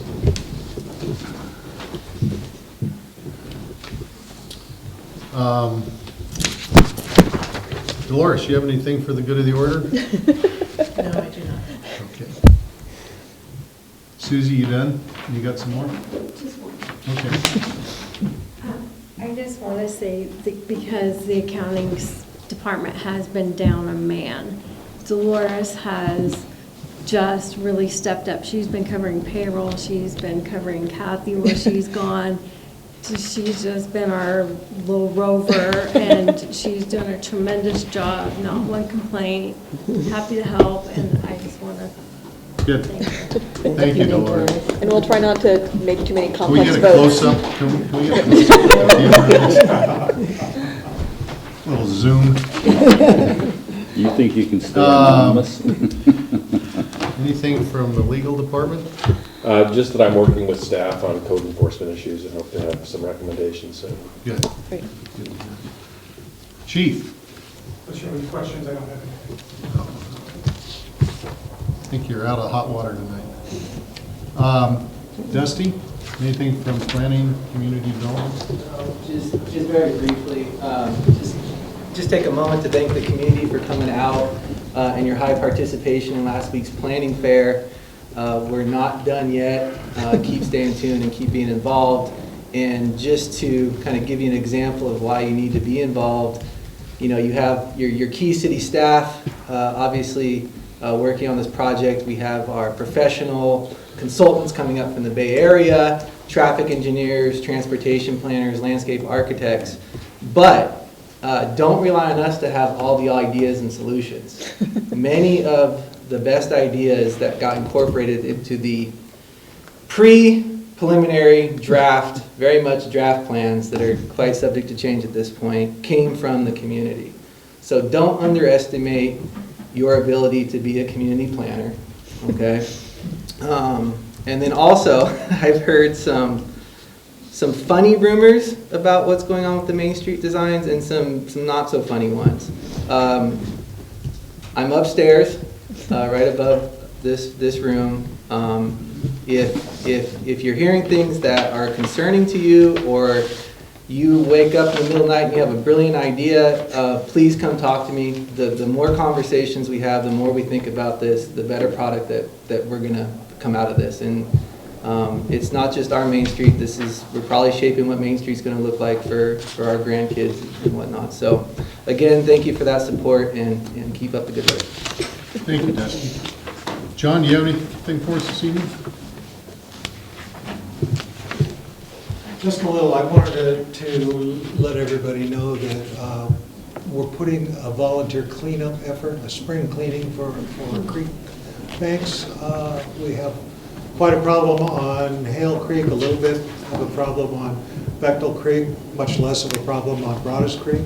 Trying to bring a volunteer crew together on the 22nd of May, Saturday, to go out and clean it up and get it ready for the season. Did you see the work that the skunk train did? You know the redwood tree where everyone camps under? They entirely cleaned it out off of East Valley. Mm-hmm. I mean, I think they had a cat in there. I don't know how they did it, but Yeah, they had yeah, a piece it of looks equipment great. in there and cleaned it out, and like I say, we're doing pretty well. We have one area on Hale Creek that's heavily impacted and really needs some attention right now. Other than that, things are going well. There's got to be, yeah. All right. Oh, sorry, John, I have one more question. how's Mendo Mill doing? How is Mendo Mill and their They're construction? About closed in. They're probably about 2 months away from opening. Looks great. That's what they're saying right now, is they feel like they're about 2 months away from literally opening for business. So. Right. We're gonna have to learn all the new stuff. The stuff that's now. I just have a couple cool, quick items. Last Friday, we had the bid opening for Main Street Waterline Phase 3, and we had 4 bidders. The lowest bidder was Rapid Construction out of Carson City, Nevada, and their bid $746,647, which is about $150,000 less than the engineer's estimate. A big part of that was switching from ductile iron to PVC pipe, which saves in materials and construction costs. So, What were the other bidders? We had Wayland Construction at $833,650. We had Argonaut Construction at $850,000, and then W.R. Ford, I think they're out of Richmond, at $1,060,800. So. So you evaluate those and make sure that the bids have been the low tabulated. bid is knows what they're doing. Yeah. We actually had some good conversations with Rapid Construction before the bid, and Jeremy's checked their references, and they've gotten good reviews to this point. I think he's checked all the references, and they are a no change order company. Okay. So that's one of the questions. So we're looking to have that contract before City Council at the May 11th meeting for review. And that will go from where you, from State State to the past the high school? Yeah, to Castile. To Castile. It's all going to be brand new 12-inch PVC pipe. In before the relinquishment. For the relinquishment, yes. Cool. Other than that, on Tuesday, which was yesterday, we got our infrared pavement restoration system and our pavement heater. You were going to show us some information on that. Showed you the bill. We want it. Yeah, we want to see a demonstration. Demonstration in a parking lot or something. That'd be good. Cook some ribs. Yeah. So it's. I have a driveway. You can. It's very. It's an interesting system. You'll probably see it out on the streets pretty soon. It's bright yellow. There's some flashing lights on it. Good. It's a 2-part system. One part heats the pavement. The other part heats one part heats the existing pavement with the infrared heaters to heat it up so you can work with it. And then the box that you tow behind the truck heats the new pavement or whatever recycled pavement we have so that we can fill the voids that are left by potholes. So we'll clean And then roll it in? Roll it in, yeah. So cool. it's a very, very, it could be a very handy piece of machinery. We know a lot of streets that need that. Yeah. Yeah, I don't know if we're gonna get to, get all of downtown cleaned up with it, but we'll do But a let lot us of know, work. let us know when you do it, because Okay. we could check it out before and after and see. That'd be how it looks. great. Sure. That can lead off the 4th of July parade. We can pave the street as we go along. Could, it could. Sit, cook hot dogs. Yeah, there you go. Burgers. Sinking horses. You have a follow-up question? Are you done Here's the first? big book idea. Yeah, that's, Yeah, I'm sure you already know this, but with the wind that brought down tons of leaves and branches and everything else, and then the rain, there are a lot of clogged grates, and I actually personally cleaned one of them out today, but I'm not very efficient at it. I'm hoping that you guys are looking for those, because a lot of those storm drains are going to clog up. always. Yeah, so I'll remind Bill tomorrow. I won't text him tonight, but I'll remind him first thing in the morning to. The one I to take a personally look did at on that. Mill Creek Drive. Yes. Okay, thank you. Any other questions? Okay. Yeah, I'm sorry, there is one more. I had somebody approach me the other day at the street fair, and they asked me about, there's a gravel walkway over by the ball fields. Do you mean the back that goes behind the ball Yeah, I'm fields? not sure exactly which one it was, but it's kind of beat up and it could use some smoothing out, I guess. Should have given him a shovel and told him to do Well, that. The actually, only I thing I told can him to talk to think of Ryan, is so- that there's that access road that goes, and There's the it road does that get a goes around little the back. muddy, but I mean, it's still in pretty good shape. It's not really meant for pedestrians necessarily. Okay, if that's the I notice same. a lot of people take their dogs out in the Okay. back It's a there. nice loop. We've put some new signs out to try to encourage people not to let their dogs use the Little League fields or the soccer fields that the kids are going to play on. Right. Go to the dog park, it's right there. No parking on the soccer field, so if you Okay. know of anybody that thinks that that's a good idea, please tell them that it's not. Put up signs to that effect today. Okay. I might be wrong, is there another gravel? No, I think that's probably it. So- Okay. All right. Good. Let's move on to council member reports. Anything from MCOG? Larry did not meet. What about LAFCO? Did not meet? MTA? They are meeting tomorrow in Point Arena and Ukiah, and I probably am not going to be able to attend. But the report is that our new general manager is, remember her name, Carla Myers. She comes from Colusa, was the general manager there, and previous to that, Franklin County, I think, in Oregon, and she will begin work as general manager on May 23rd. So that's the main news. Good. Because they're getting exhausted over there.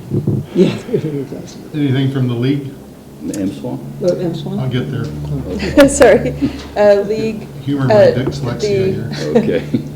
Alphabetical order. The next league meeting, if anyone wants to go, and I apologize, I don't have the date right off the top of my head, May 20th, is by all accounts going to be a really good one. It's going to be over in Middletown, and we're going to get a full tour and report about the recovery from the fires. So I think that'll be a really good one if anyone wants to join me and go over there. I would like to. What about MSWA? MSWA did meet last week, and if you might recall at the last council meeting, I mentioned about the North Coast Transfer Station and the possibility of litigation, and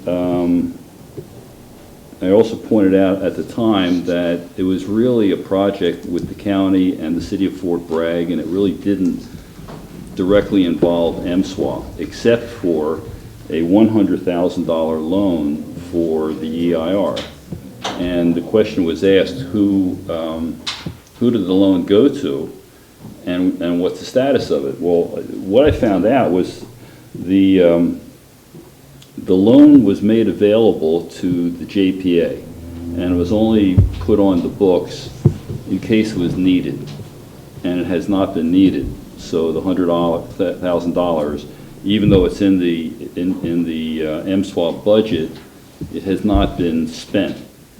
So I asked them to remove it because it's been there, for a year or two, and I was a little concerned that if it's in the budget, there's a very slim possibility that someone might write a check. And I prefer, let's take it out. If they need it, we can put it back in again. So we'll see if he listens to me.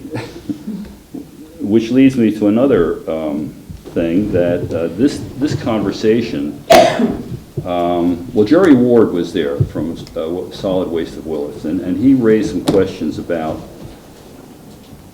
the efficacy of even doing this transfer station. He's throwing some numbers out. And again, the MSWA board really couldn't get into that because it's between the county and Fort Bragg. So that was sort of left hanging. It was things that was put out there. But it did raise the question of what is the role of MSWA? Which was kind of interesting because no one really had an answer to that question. It was discovered that MSWA was formed originally to close down a landfill. It was originated to open a new landfill. Okay, well, that's what it was focused around. And now it's sort of grown into what it's grown into, and it's sort of taken on a life of its own. Well, it jumped onto the AB 939 deal, and then it got into the hazardous waste business disposal. So where we left it was the board and even staff didn't really have a clear definition of why we are. So we're going to talk about it at the next MSWA meeting. Can't believe Mike didn't have a clear. Well, he kind of did, but it was. Maybe this is the moment of truth. So it's going to be on the agenda at the next meeting, which will be on June 30th, and we're going to discuss it. What is MSWA all about? And do we need it? Mike Dilbar will help you. And that's my report.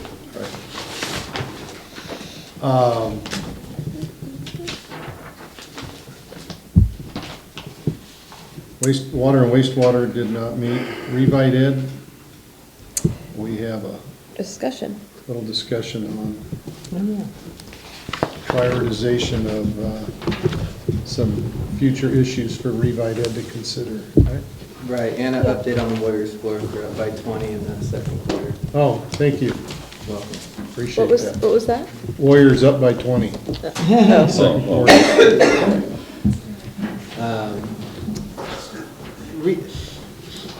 Dusty Dooley, City Planner. Revitalization Economic Development Committee. There was a significant amount of time that went by that the committee didn't meet. Shortly after happily coming on board with the city, I was able to provide staff for that committee, and we convened on March 3rd.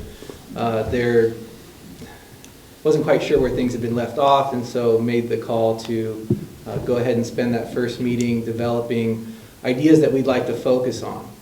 And we talked about a number of issues, and then ultimately recognizing the need to not spread ourselves too thin and to focus on just a few issues. There were a few items that rose to the top. Obviously, we're a recommending body to the council, and so it's important that we come to you, share those topics with you, what we'd like to tackle, and make sure that we have concurrence from the council. So that's kind of what the presentation is about. And I'd like to, those issues that, well, we talked about a lot of things. We talked about the creation of a mixed-use zoning, exploring opportunities to provide additional low-income housing in the city, creating design standards for development, allowing single-family residences in our commercial zonings, revising our sign ordinance. I'm looking over at Mr. Barksdale, who's a member of Revit Ed. Am I leaving anything out? The ideas that we did decide to focus on and is, again, the idea of establishing a sphere of influence for the city, and we talked about that, and I go into a little bit more detail here. How we can use highway signage to provide and support our local economy. Also, the third thing was how can we reduce the number of vacant commercial buildings that we have. And I have a slide. so that the camera's not on me and it's on the screen here. It's just a map of the city, and hope it'll just kind of help with the discussion. I don't know if I have a laser pointer or not here. No.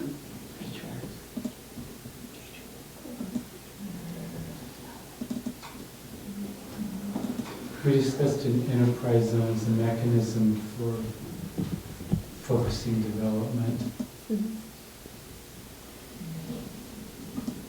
We discussed fixing zoning as well. Fixing little, there's all these areas that are residential, but Yeah, that was the commercial. back Yeah, that idea was- of allowing single-family residential and commercial. And it's not like none of those ideas were thought to be important. It was just, again, wanting to prioritize what we focused on. So a sphere of influence is a planning boundary beyond your city boundary, your city limits, that designates the agency's probable future boundary and service area, right? It's generally the territory that a city is expected to annex. We're currently going through the automatic LAFCO review to see if they want to recommend that we establish a sphere of influence beyond our city boundaries. LAFCO is currently conducting interviews for a new executive officer. When that person is hired and brought on board, I expect to get back in touch with LAFCO and start talking about what that recommendation might look like and when we'll receive it. And it may be the same executive officer, but we are going through an RFP process. Yeah, the current contract ended, and so they're looking to work on another 2-year contract with another EO. When I brought this subject to the council previously, I received direction that the city would like to explore the idea of drawing the sphere of influence around the 2 interchanges, which are identified on that slide behind you. And so one of the things that I believe Ed would like to do is to look at potential lands to include in the sphere of influence, review LAFCO's review rules for revising our sphere of influence, and then come back to the council with recommendations and a strategy of how to accomplish that. Just to kind of put a little whisper in your ear, one tool that might be available that I'm not sure that the Mendocino LAFCO has used before is what's called identifying an area of concern. And so what you're doing by that is formally notifying the county that, for instance, these 2 interchanges are areas of concern for us for obvious reasons, and notifies them that we want to be part of any process that involves those properties, whether it's a rezone to commercial or something like that. And that might accomplish what the sphere of influence would for us, but would possibly be an easier, cheaper way to get there. There could be an MOU that was included in that area of concern identification. But just to let you know, there are more tools to accomplish what we're intending to do without drawing a sphere of influence around those areas, which could become a little bit complicated, recognizing that we can't just create islands, that we would need to grab all that territory between our current city limits and those interchanges. And we would have to show that we could, in the future, provide city services to those. Police services, fire services, water, sewer, road maintenance, etc. So I'm very interested in what enforcement or what tools the area of concern actually gives us vis-a-vis the county, because obviously we all are very concerned about those things. Yeah. And I know the sphere of influence by itself, even if we could meet the criteria, still doesn't wouldn't give us any jurisdiction. And I don't know if the area of concern would either, but maybe it's a strong position that the county would have to include us in any considerations. At least that would be a step forward. Right. The advantage of sphere of influence is that it allows us to potentially annex that property into the city limits, and then we would have full control over the zoning and what occurred.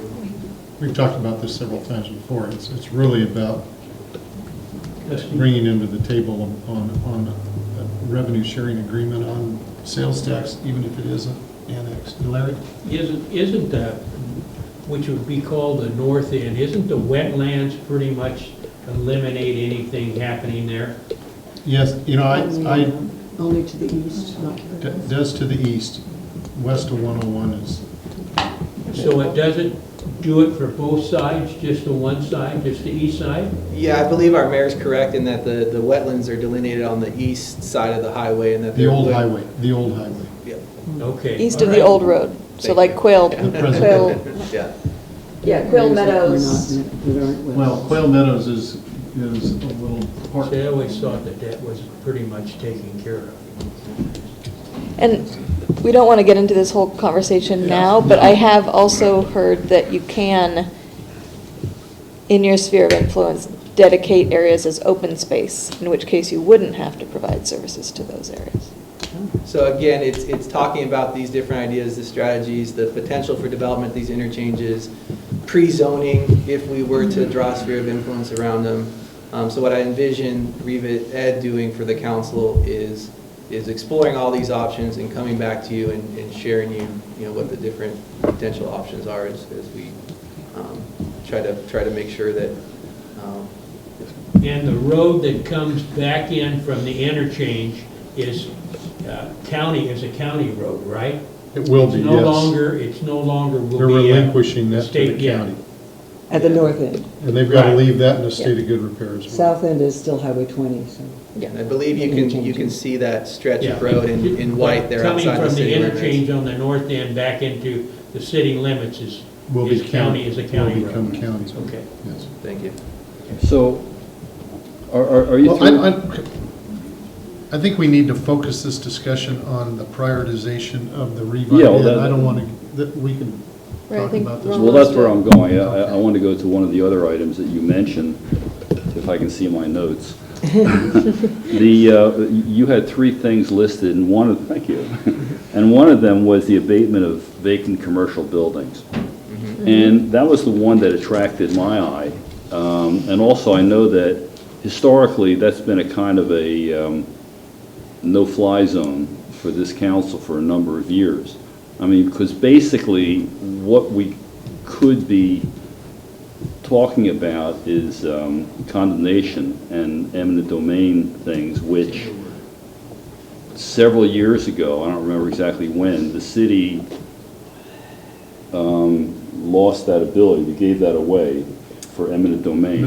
No. So what was the? Redevelopment never had the power of eminent domain. Okay. And that, in theory, would have been a vehicle to do that. Okay, So so, it didn't have it. but Never redevelopment had. doesn't exist anymore. Correct. Right. So. And it didn't have it. We're discussing things right now, and I just want to put this on the table. You know, even though I know it's a very controversial subject, but, you know, last week we just finished the whole thing about what we're going to do with Main Street.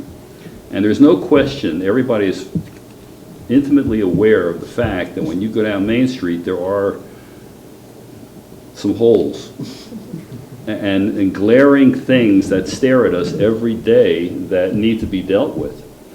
And what I would like to do is somehow get this on the table. Let's consider it.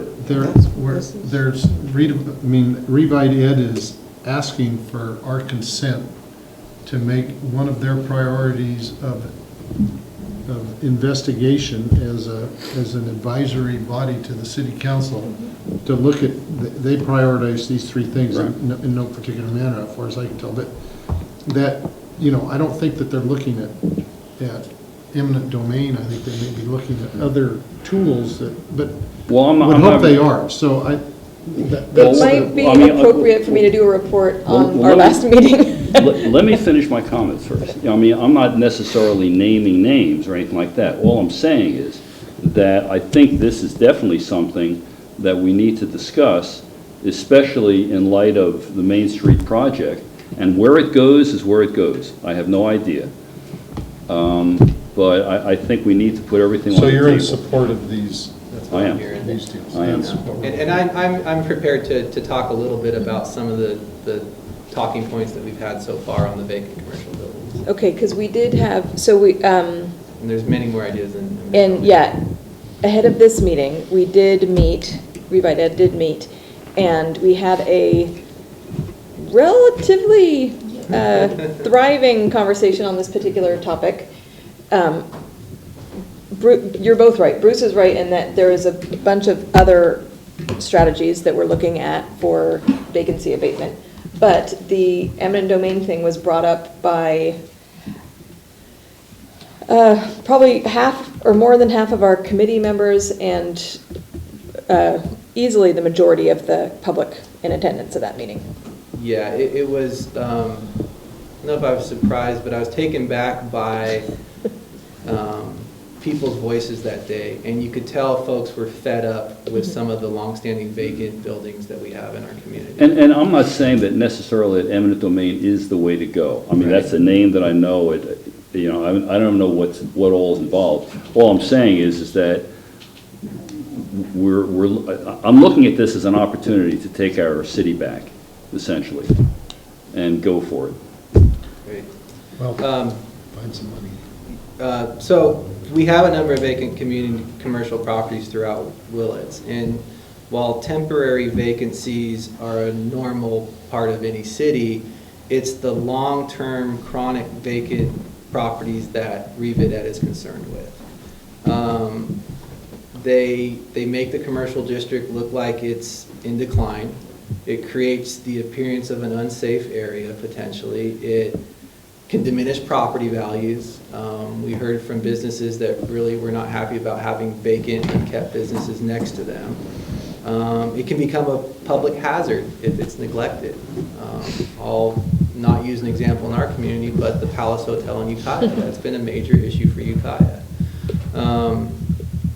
So, when folks when we first started talking about vacant commercial buildings, the first thought was, well, we need to generate additional demand for local businesses to go into these vacant storefronts. And that's true. The other side of the coin, and I may have mentioned this, council, before, but something that I think I've noticed in my brief time here is I get calls from folks, local small business type folks. I want to start a wine bar. I want to start a climbing gym. We've seen John's Place struggle to find a location. And what I hear from them is gosh, Dusty, a lot of the places I look at are in enough of a disrepair, but they're not turnkey ready. And then talking to the landlords or the owners, they're interested in me paying to bring the building up to a point where I can then rent it out from them. Mm-hmm. I've had folks tell me that they've even been approached folks about buying the property. However, according to them, unrealistic asking prices have not allowed that to happen. And so that was kind of my theory, but in talking to other community members, including some of our real estate agents, that's ringing true with them too. So what might be happening, and again, this is something that Revidet would like to look into, is we may have situations where we have absentee property owners, right? So if you're not part of this community, you're out of sight, you're out of mind, you're not feeling that sort of community pressure to make use of your building, to make it look nice, to rent it out to somebody. You're less likely to care about the degradation that's occurring because of your neglect on that building. Another thing that might be happening is unrealistic price expectations. And I should preface this conversation with, you own the property, you have the right to do with it what you want, but the community would prefer that you make use of it in one way or the other. We may have situations where owners are holding out for the ideal tenant. Bruce and Dusty's candy store just isn't cutting it. We're just going to wait for C's Candy to come in and we'll take their money instead because they can pay us more. This is all speculation, but these are things that are ringing true with folks that I'm talking to. And the other thing might be like property speculation. I bought the property and I'm going to sit on it for 20 years until values go up and I can make a profit on it. And again, you own the property and that's your right. But these are issues that other communities have faced, and what you see is a couple different approaches to how to, the question becomes, how do you motivate property owners to make use of their commercial property? Incentives a popular one, tax breaks, waiving, planning, building fees. It can be, disincentives, a registration fee, a vacancy tax. There's communities that require you to rent out your space for free to art galleries or to nonprofit businesses, so that at least there's a presence in the building. Or we heard ideas of at least cleaning up the facade and making it look nice so that, you know, you can tell that it's vacant. That, or the idea was to paint murals on the windows of what you wished was in that business, which was a unique idea. Which has worked places. Yeah, and apparently. then also there was mention of condemnation and eminent domain. Isn't there something else that you can assess fees of some kind if a building remains vacant after a certain period of time? That's what we're exploring. Okay. Yeah. Well, I mean, I think, I don't know if we're really just looking for a consensus here of whether Yep. these But issues I do are. want to make sure that you guys know that if we keep the abatement item as a priority, which, you know, certainly the Revive Ed Committee thinks that it is a priority, one of the topics that was brought up is the eminent domain topic, and it could, I don't know how it's going to go, but it could very well be a recommendation to this board for that. But you're going to talk As about long as all they better bring a financing package with it, and they Yeah. better bring an ultimate use that makes it pay. Yeah. I'm just Because if they letting you know if that they out don't- of probably 15 people that were there, 12 of them Well, are ready if- for if they- punitive if- action if on they- certain properties. You know, that could be a very simple solution for them to come up with that, Mm-hmm. and an absolutely, it ends up being no solution to us, no Yeah. help whatsoever, because we can't. Mayor Can I- Burton, can I just say briefly that with eminent domain, you know, you have to pay fair market value and Exactly. acquire the Yeah. property. They don't- Another alternative under the health and safety code is a receivership. If there's a delinquent property owner who's letting his property become blighted property and is non-responsive to city demands for abatement, there's a procedure where you can go to court and request the appointment of a receiver that basically takes over the property. Well, And that's what the Palace is That's doing. Palace has Yeah. done Right. that, and It's not going that not great. worked out that well for them. The only thing, I mean, I think all these make for interesting discussion for the community and for Revive Ed. I would add homelessness to it. I would think that the homeless issue in the community, they've got brain power to spare. Vagrancy Just or homelessness homeless. specifically? You can interpret that any way you want, but you can make it both. People to sleep on the But creek. they're the same to me, but another conundrum of an issue, but so providing services to homeless, housing to opportunities. solve the homeless problem. Yeah, deal with it, look at it. Well, if I do that, San Francisco's gonna hire me. Yeah, no, Yeah. Okay, I wrote it down. The And Mayor homeless- Burton, you mentioned, when we come back with recommendations, potentially on the vacant commercial buildings, you'd like to see a financing package, and then, I didn't quite end use. Oh, no, Oh. strike it. His point is just that he wants the committee, and I think this could come from Jim or any of us, but he wants the committee members to understand what that would entail, Yeah. basically. Which I think, Financially and everything. Yeah. Right, of course, yeah, Fully. no, thank you. Yeah. you know, I'm going to move on to the third, and then this was in no order at all as of importance or priority. Highway signage, okay? Revive Ed would like to explore ideas on, and again, how to use highway signage to promote and support our local economy. And just point out a few different types of signage. There's the general highway signage, I don't know if that's the term, that's what I'm calling it. Speed limit's 55, Eureka's 200 and something odd miles north of us. But we're also exploring whether or not we might be able to include some signage, letting folks know that there's a museum on the next exit, or possibly the Vietnam Memorial. So we're talking to Caltrans about whether or not we could get some of those types of signage established through their general signage program. That's an example that one of our Vietnam vets gave me that I'm passing around. That's in another jurisdiction, I'm not sure where, but that's a Caltrans made and operated sign. You're specifically referring to on Highway 101 with the bypass. So Right, sorry. exactly. And you have a map behind you showing where the bypass is Sure. going to be related to the city limits there.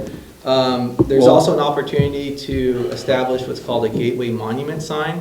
That can actually be located within the Caltrans right-of-way, provided the city constructs it and maintains it. There's no fee, or no fee that we have to pay Caltrans.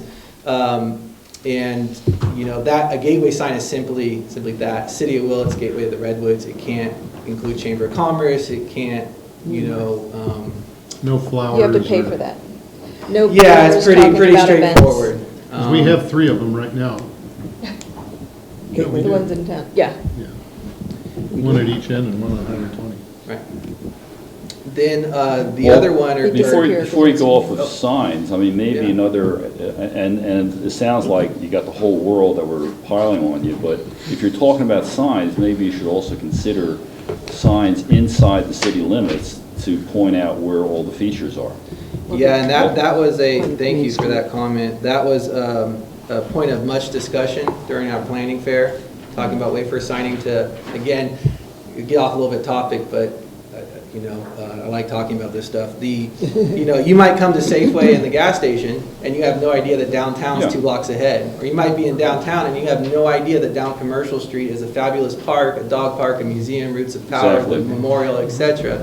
And so connecting people to those Right.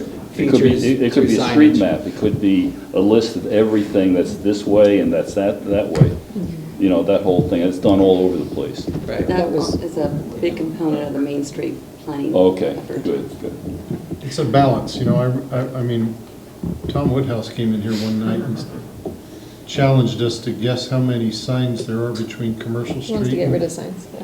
Commercial But those Street and are- the museum.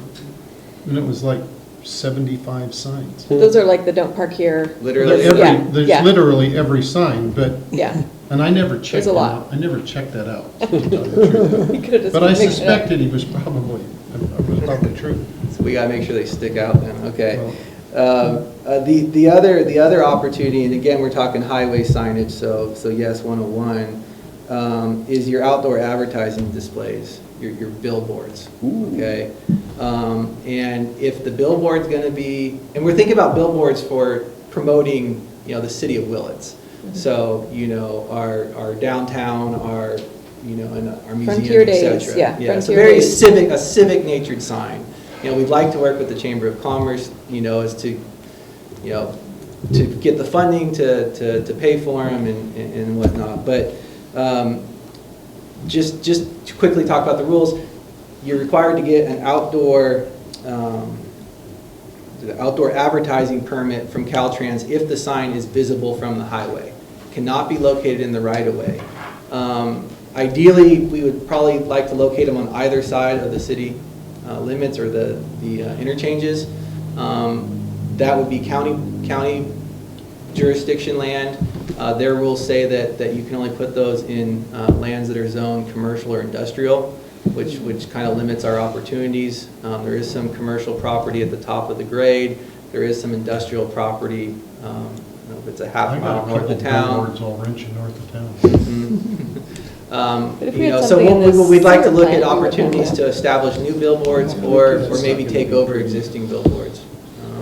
Sewer plant is going to be a billboard when you look at it. I'm just saying we Sorry, should put something yeah. on the side of the sewer plant. Yeah, we didn't put the freeway here, that's what the sign.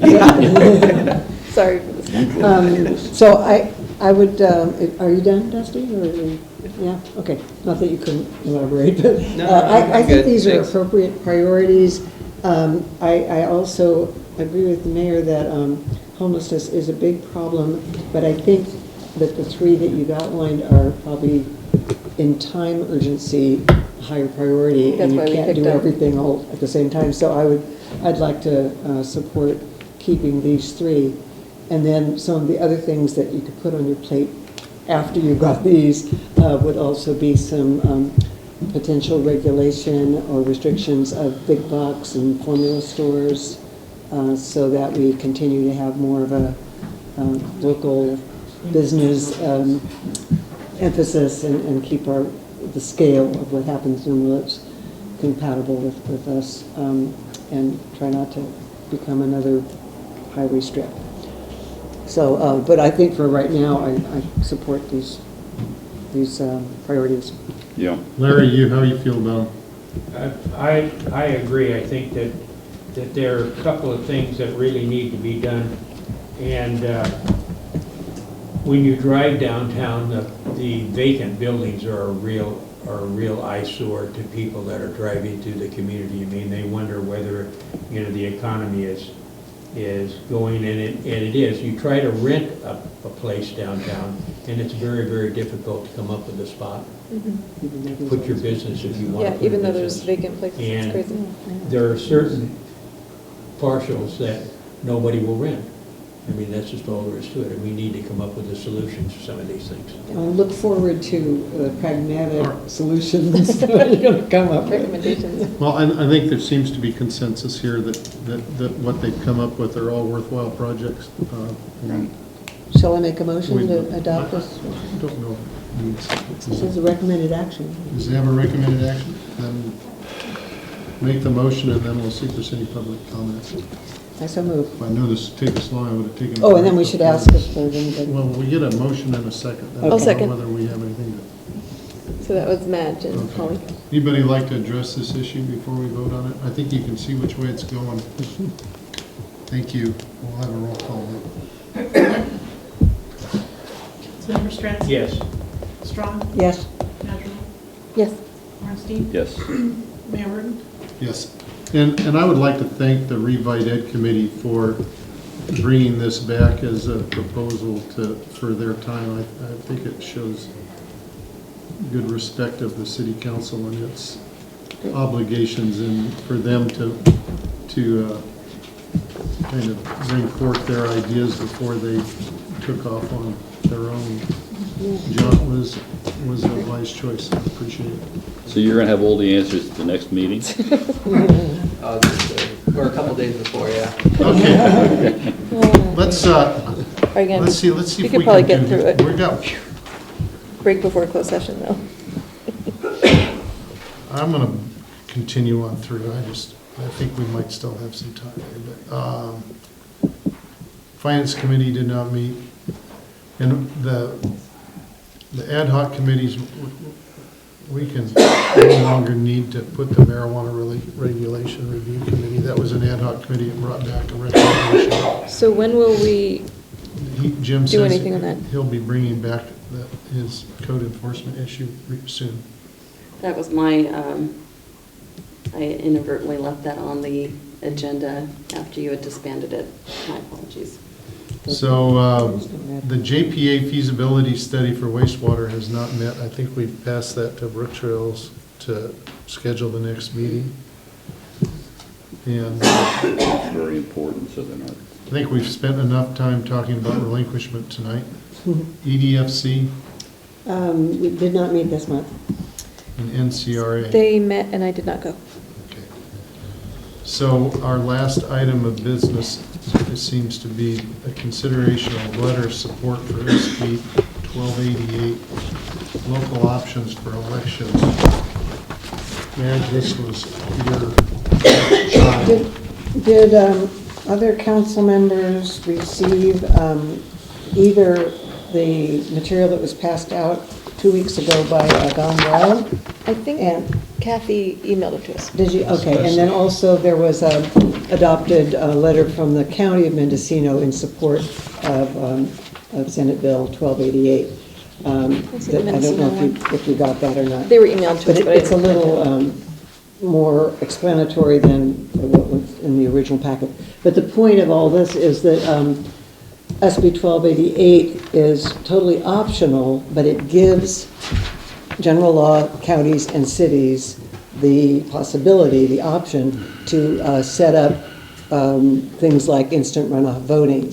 And there's a big advantage to the democratic process to have that, because first of all, it would then eliminate things like somebody getting elected with 28% of the vote.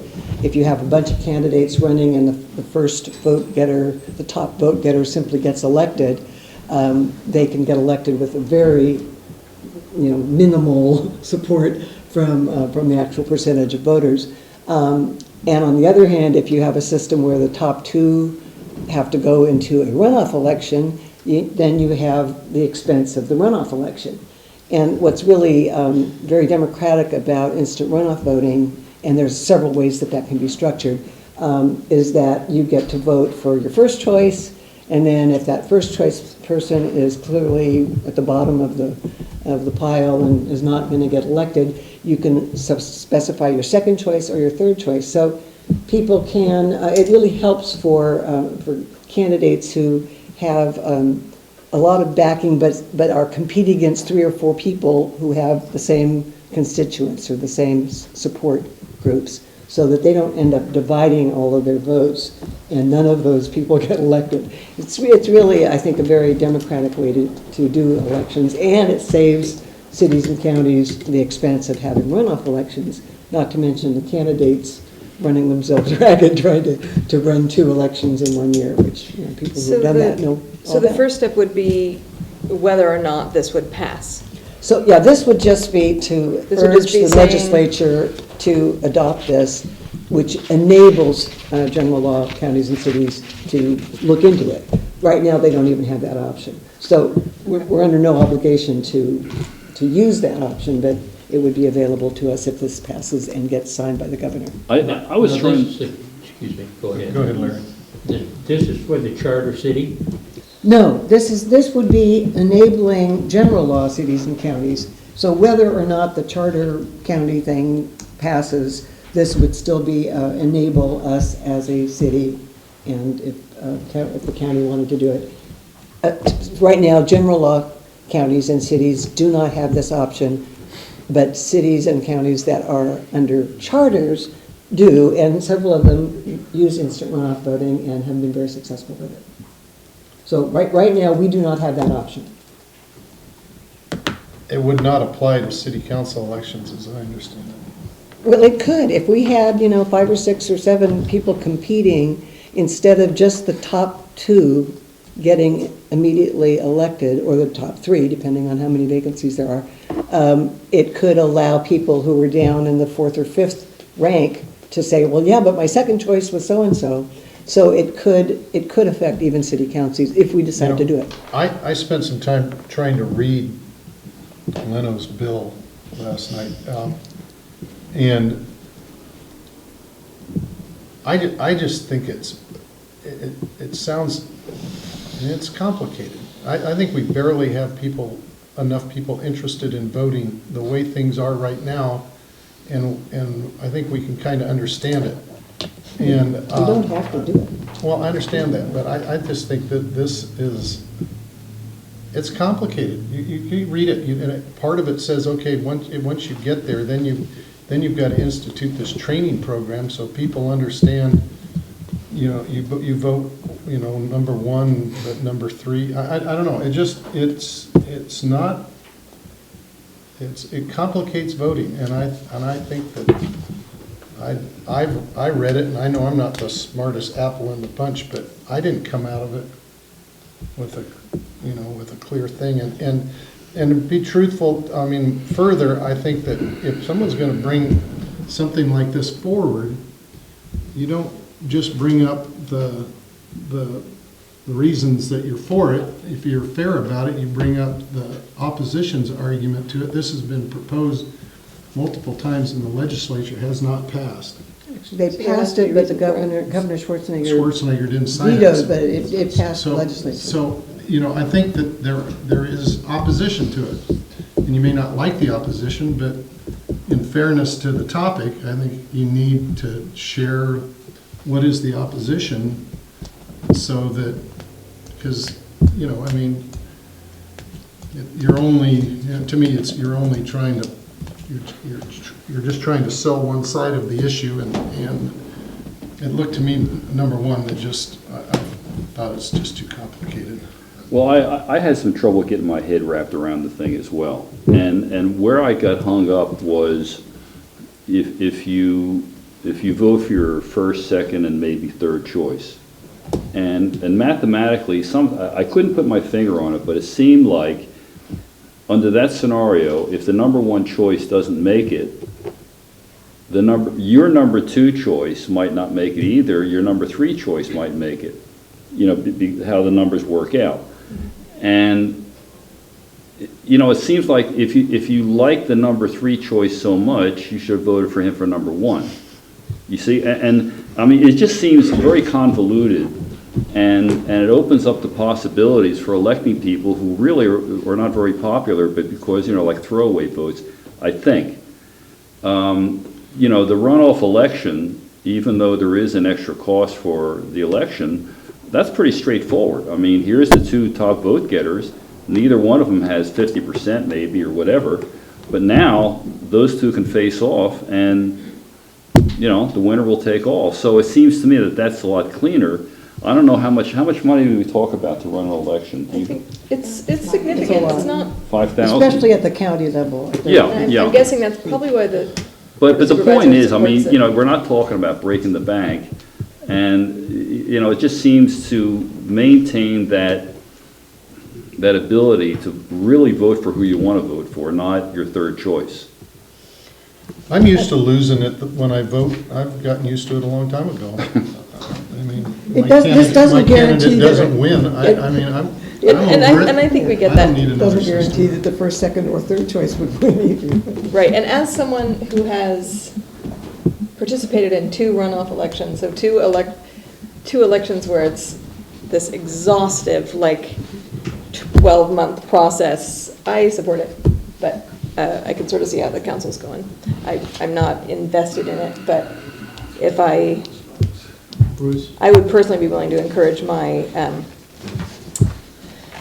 legislative people to support it. I just think that it's too confusing. I mean, that's the thing that I look at. I mean, I understand, I think, where you're coming from, but it's hard enough to figure out who is telling what, and to make 3 choices, I think is really difficult to do, personally. I mean, that's just me. And I think it is for the average public. Although, to be fair, this is just a letter of support for the... Enable it. Yeah, to move forward, not deciding whether or not we would want to do it. Yeah, but if this passes in the legislature, wouldn't that then become the law of the land? No, you could even then you would still opt in or not. Yeah, just to repeat that this enables counties or cities to have that choice. It doesn't mandate it at all. So it's possible. And the only places now that can do it are charter cities and counties. And most of the counties and cities in the state are general law. They do not have this option. And we don't have to exercise it. And in fact, it may not really be particularly applicable, for example, to city council. We don't have 12 candidates competing for 2 seats or whatever. This doesn't usually happen here. And at the county level, we might prefer to have the runoff election or not. But statewide right now, the option doesn't even exist where people want to do it.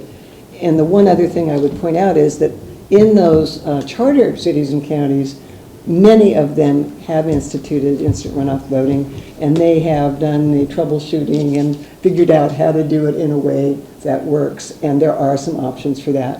And if we did decide to opt into that, we could look at those examples, but it certainly doesn't mandate that any city like Willits or the county take advantage of it. It just enables it. Well, what would happen if this passed, if the law passed, and the county adopted it, but the city of Willits didn't adopt it? It would then apply to county level runoff elections. But as residents of Willits and county residents, we would be voting in those elections as well. If it's a county-wide seat, yeah. Sure. For a county-wide seat, yeah, I mean, but that might be something that we don't want to do. Judges and everything else. Or the DA, sheriff. Yeah, I mean, so supervisor. just to wrap this up, I'll make a motion to send a letter of support. I'll second. Any further discussion, any public comment on this? Yes, sir. Hi, my name's Don Rowe. I'm the Mendocino County Coordinator for Californians for Electoral Reform. We're one of the organizational sponsors of the bill. We work really closely with Senator Leno's office on the text of the bill.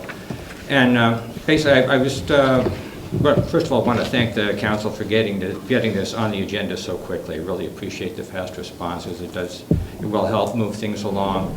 And I just want to echo Council Member Strong's comments, it is, basically, for me, this is a question of local control. I mean, who decides how the people of Willits and the people of Mendocino County are going to structure their own elections?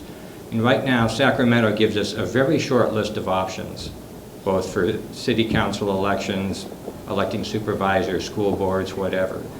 And SB 1288 will almost double the size of those options. There's no requirement that anybody even has to look at the list if it passes. And just to address some of the discussions, I know it's, especially the multi-winner version of ranked voting for city councils and school boards. Once you get into the arithmetic of what the computer has to do, I admit it is rather difficult to explain. But in a broad sense, I like to think of it as a consensus building process, where you might have 2 or 3 candidates who are really similar, and right now they're going to split the vote, and the winner may be candidate number 4, who is totally opposed by the people who voted for those 3 similar candidates, and so candidate 4 might win with 25% of the vote, which is 75% that wanted either candidate 1, 2, or 3, which are very similar, are basically outvoted by 25% of the people. And the ranking option allows sort of a consensus building process. So between candidates 1, 2, and 3 who have 75% support, which of those 3 has the greatest level of support among the supporters of all those candidates? And that's really the intention of the ranking. And you get that works for both single winner and multi-winner elections. I mean, like in Ukiah, where I live, we had, I think there were 6 candidates for 3 seats on the city council, and I don't know if the results would have been any different if we had this consensus building process in place. But it can happen in any kind of election, and again, it's totally voluntary. It has to be voter approved. For instance, if Mendocino County decides that we're going to elect our Board of Supervisors using runoff voting, it has to be presented to the voters. They have to approve it. It would apply to electing the county supervisors, and of course the people of Willits will have their say in that election of whether to move that along. If the people of Willits decide they want to use it, they may, but as I said, we're basically looking at expanding options. We're basically doubling the number of options that Sacramento gives us with no obligation to even look at that list in the future if anybody doesn't want to. And so basically what I'm looking for is letters of support, which Senator Leno's office has indicated will be very important in moving this bill through. It's basically party line votes at the last time, and that's what it's looking like so far again. And I know they've been very grateful for the letter of support from the Mendocino County Board of Supervisors. Now Senator Leno's office has felt that this is really going to help some of the legislators who are on the fence. So unless there are any questions, I will leave it at that. Thank you. Appreciate the comments. Let's have a roll call vote, please. Councilmember Stransky? No. Strong? Yes. Madrill? Yes. Ornstein? No. Mayor Burton? No. Thank you for coming. All right, thanks. We have any good and welfare this evening? I would like to thank the Public Works and the gentleman that does the cleanup, the yard work and whatever, that cleaned up the drugstore and made it look presentable for You did a really good job. for the Main Street thing that went on. I thought they did a good job, and I just want you to thank him, Adrian, for cleaning it up. I have, and I will again, on behalf of the council. I was late this evening because I was reading doing the high school scholarship interviews. Those are fun. Yeah, part of me felt like I should have stayed, because I missed the last few. Maybe I should have stayed over there. But it is really neat. I'm getting to do it with my Rotary hat, but it's really cool to see the kids that are coming out of our schools. And this year, there happens to be a lot of physical therapy. I mean, there's a lot of kids that get injured at some time in their high school career and then choose that as a path. At least 4 of them. I'm surprised, but we've got some really good kids. Yeah, we do. We've got some great kids. Anything else on good and welfare? We have closed session this evening. conference regarding Remco. Am I included in that, or in or out? You know, I think we're going to pull that, aren't we? Or- Pull it? Okay. Sweet. So then we have conference with legal counsel for some anticipated litigation. All right, we will recess to closed session. If any decisions are made in closed session, we'll report out into this room immediately thereafter. I do not anticipate there being any of those. Do we get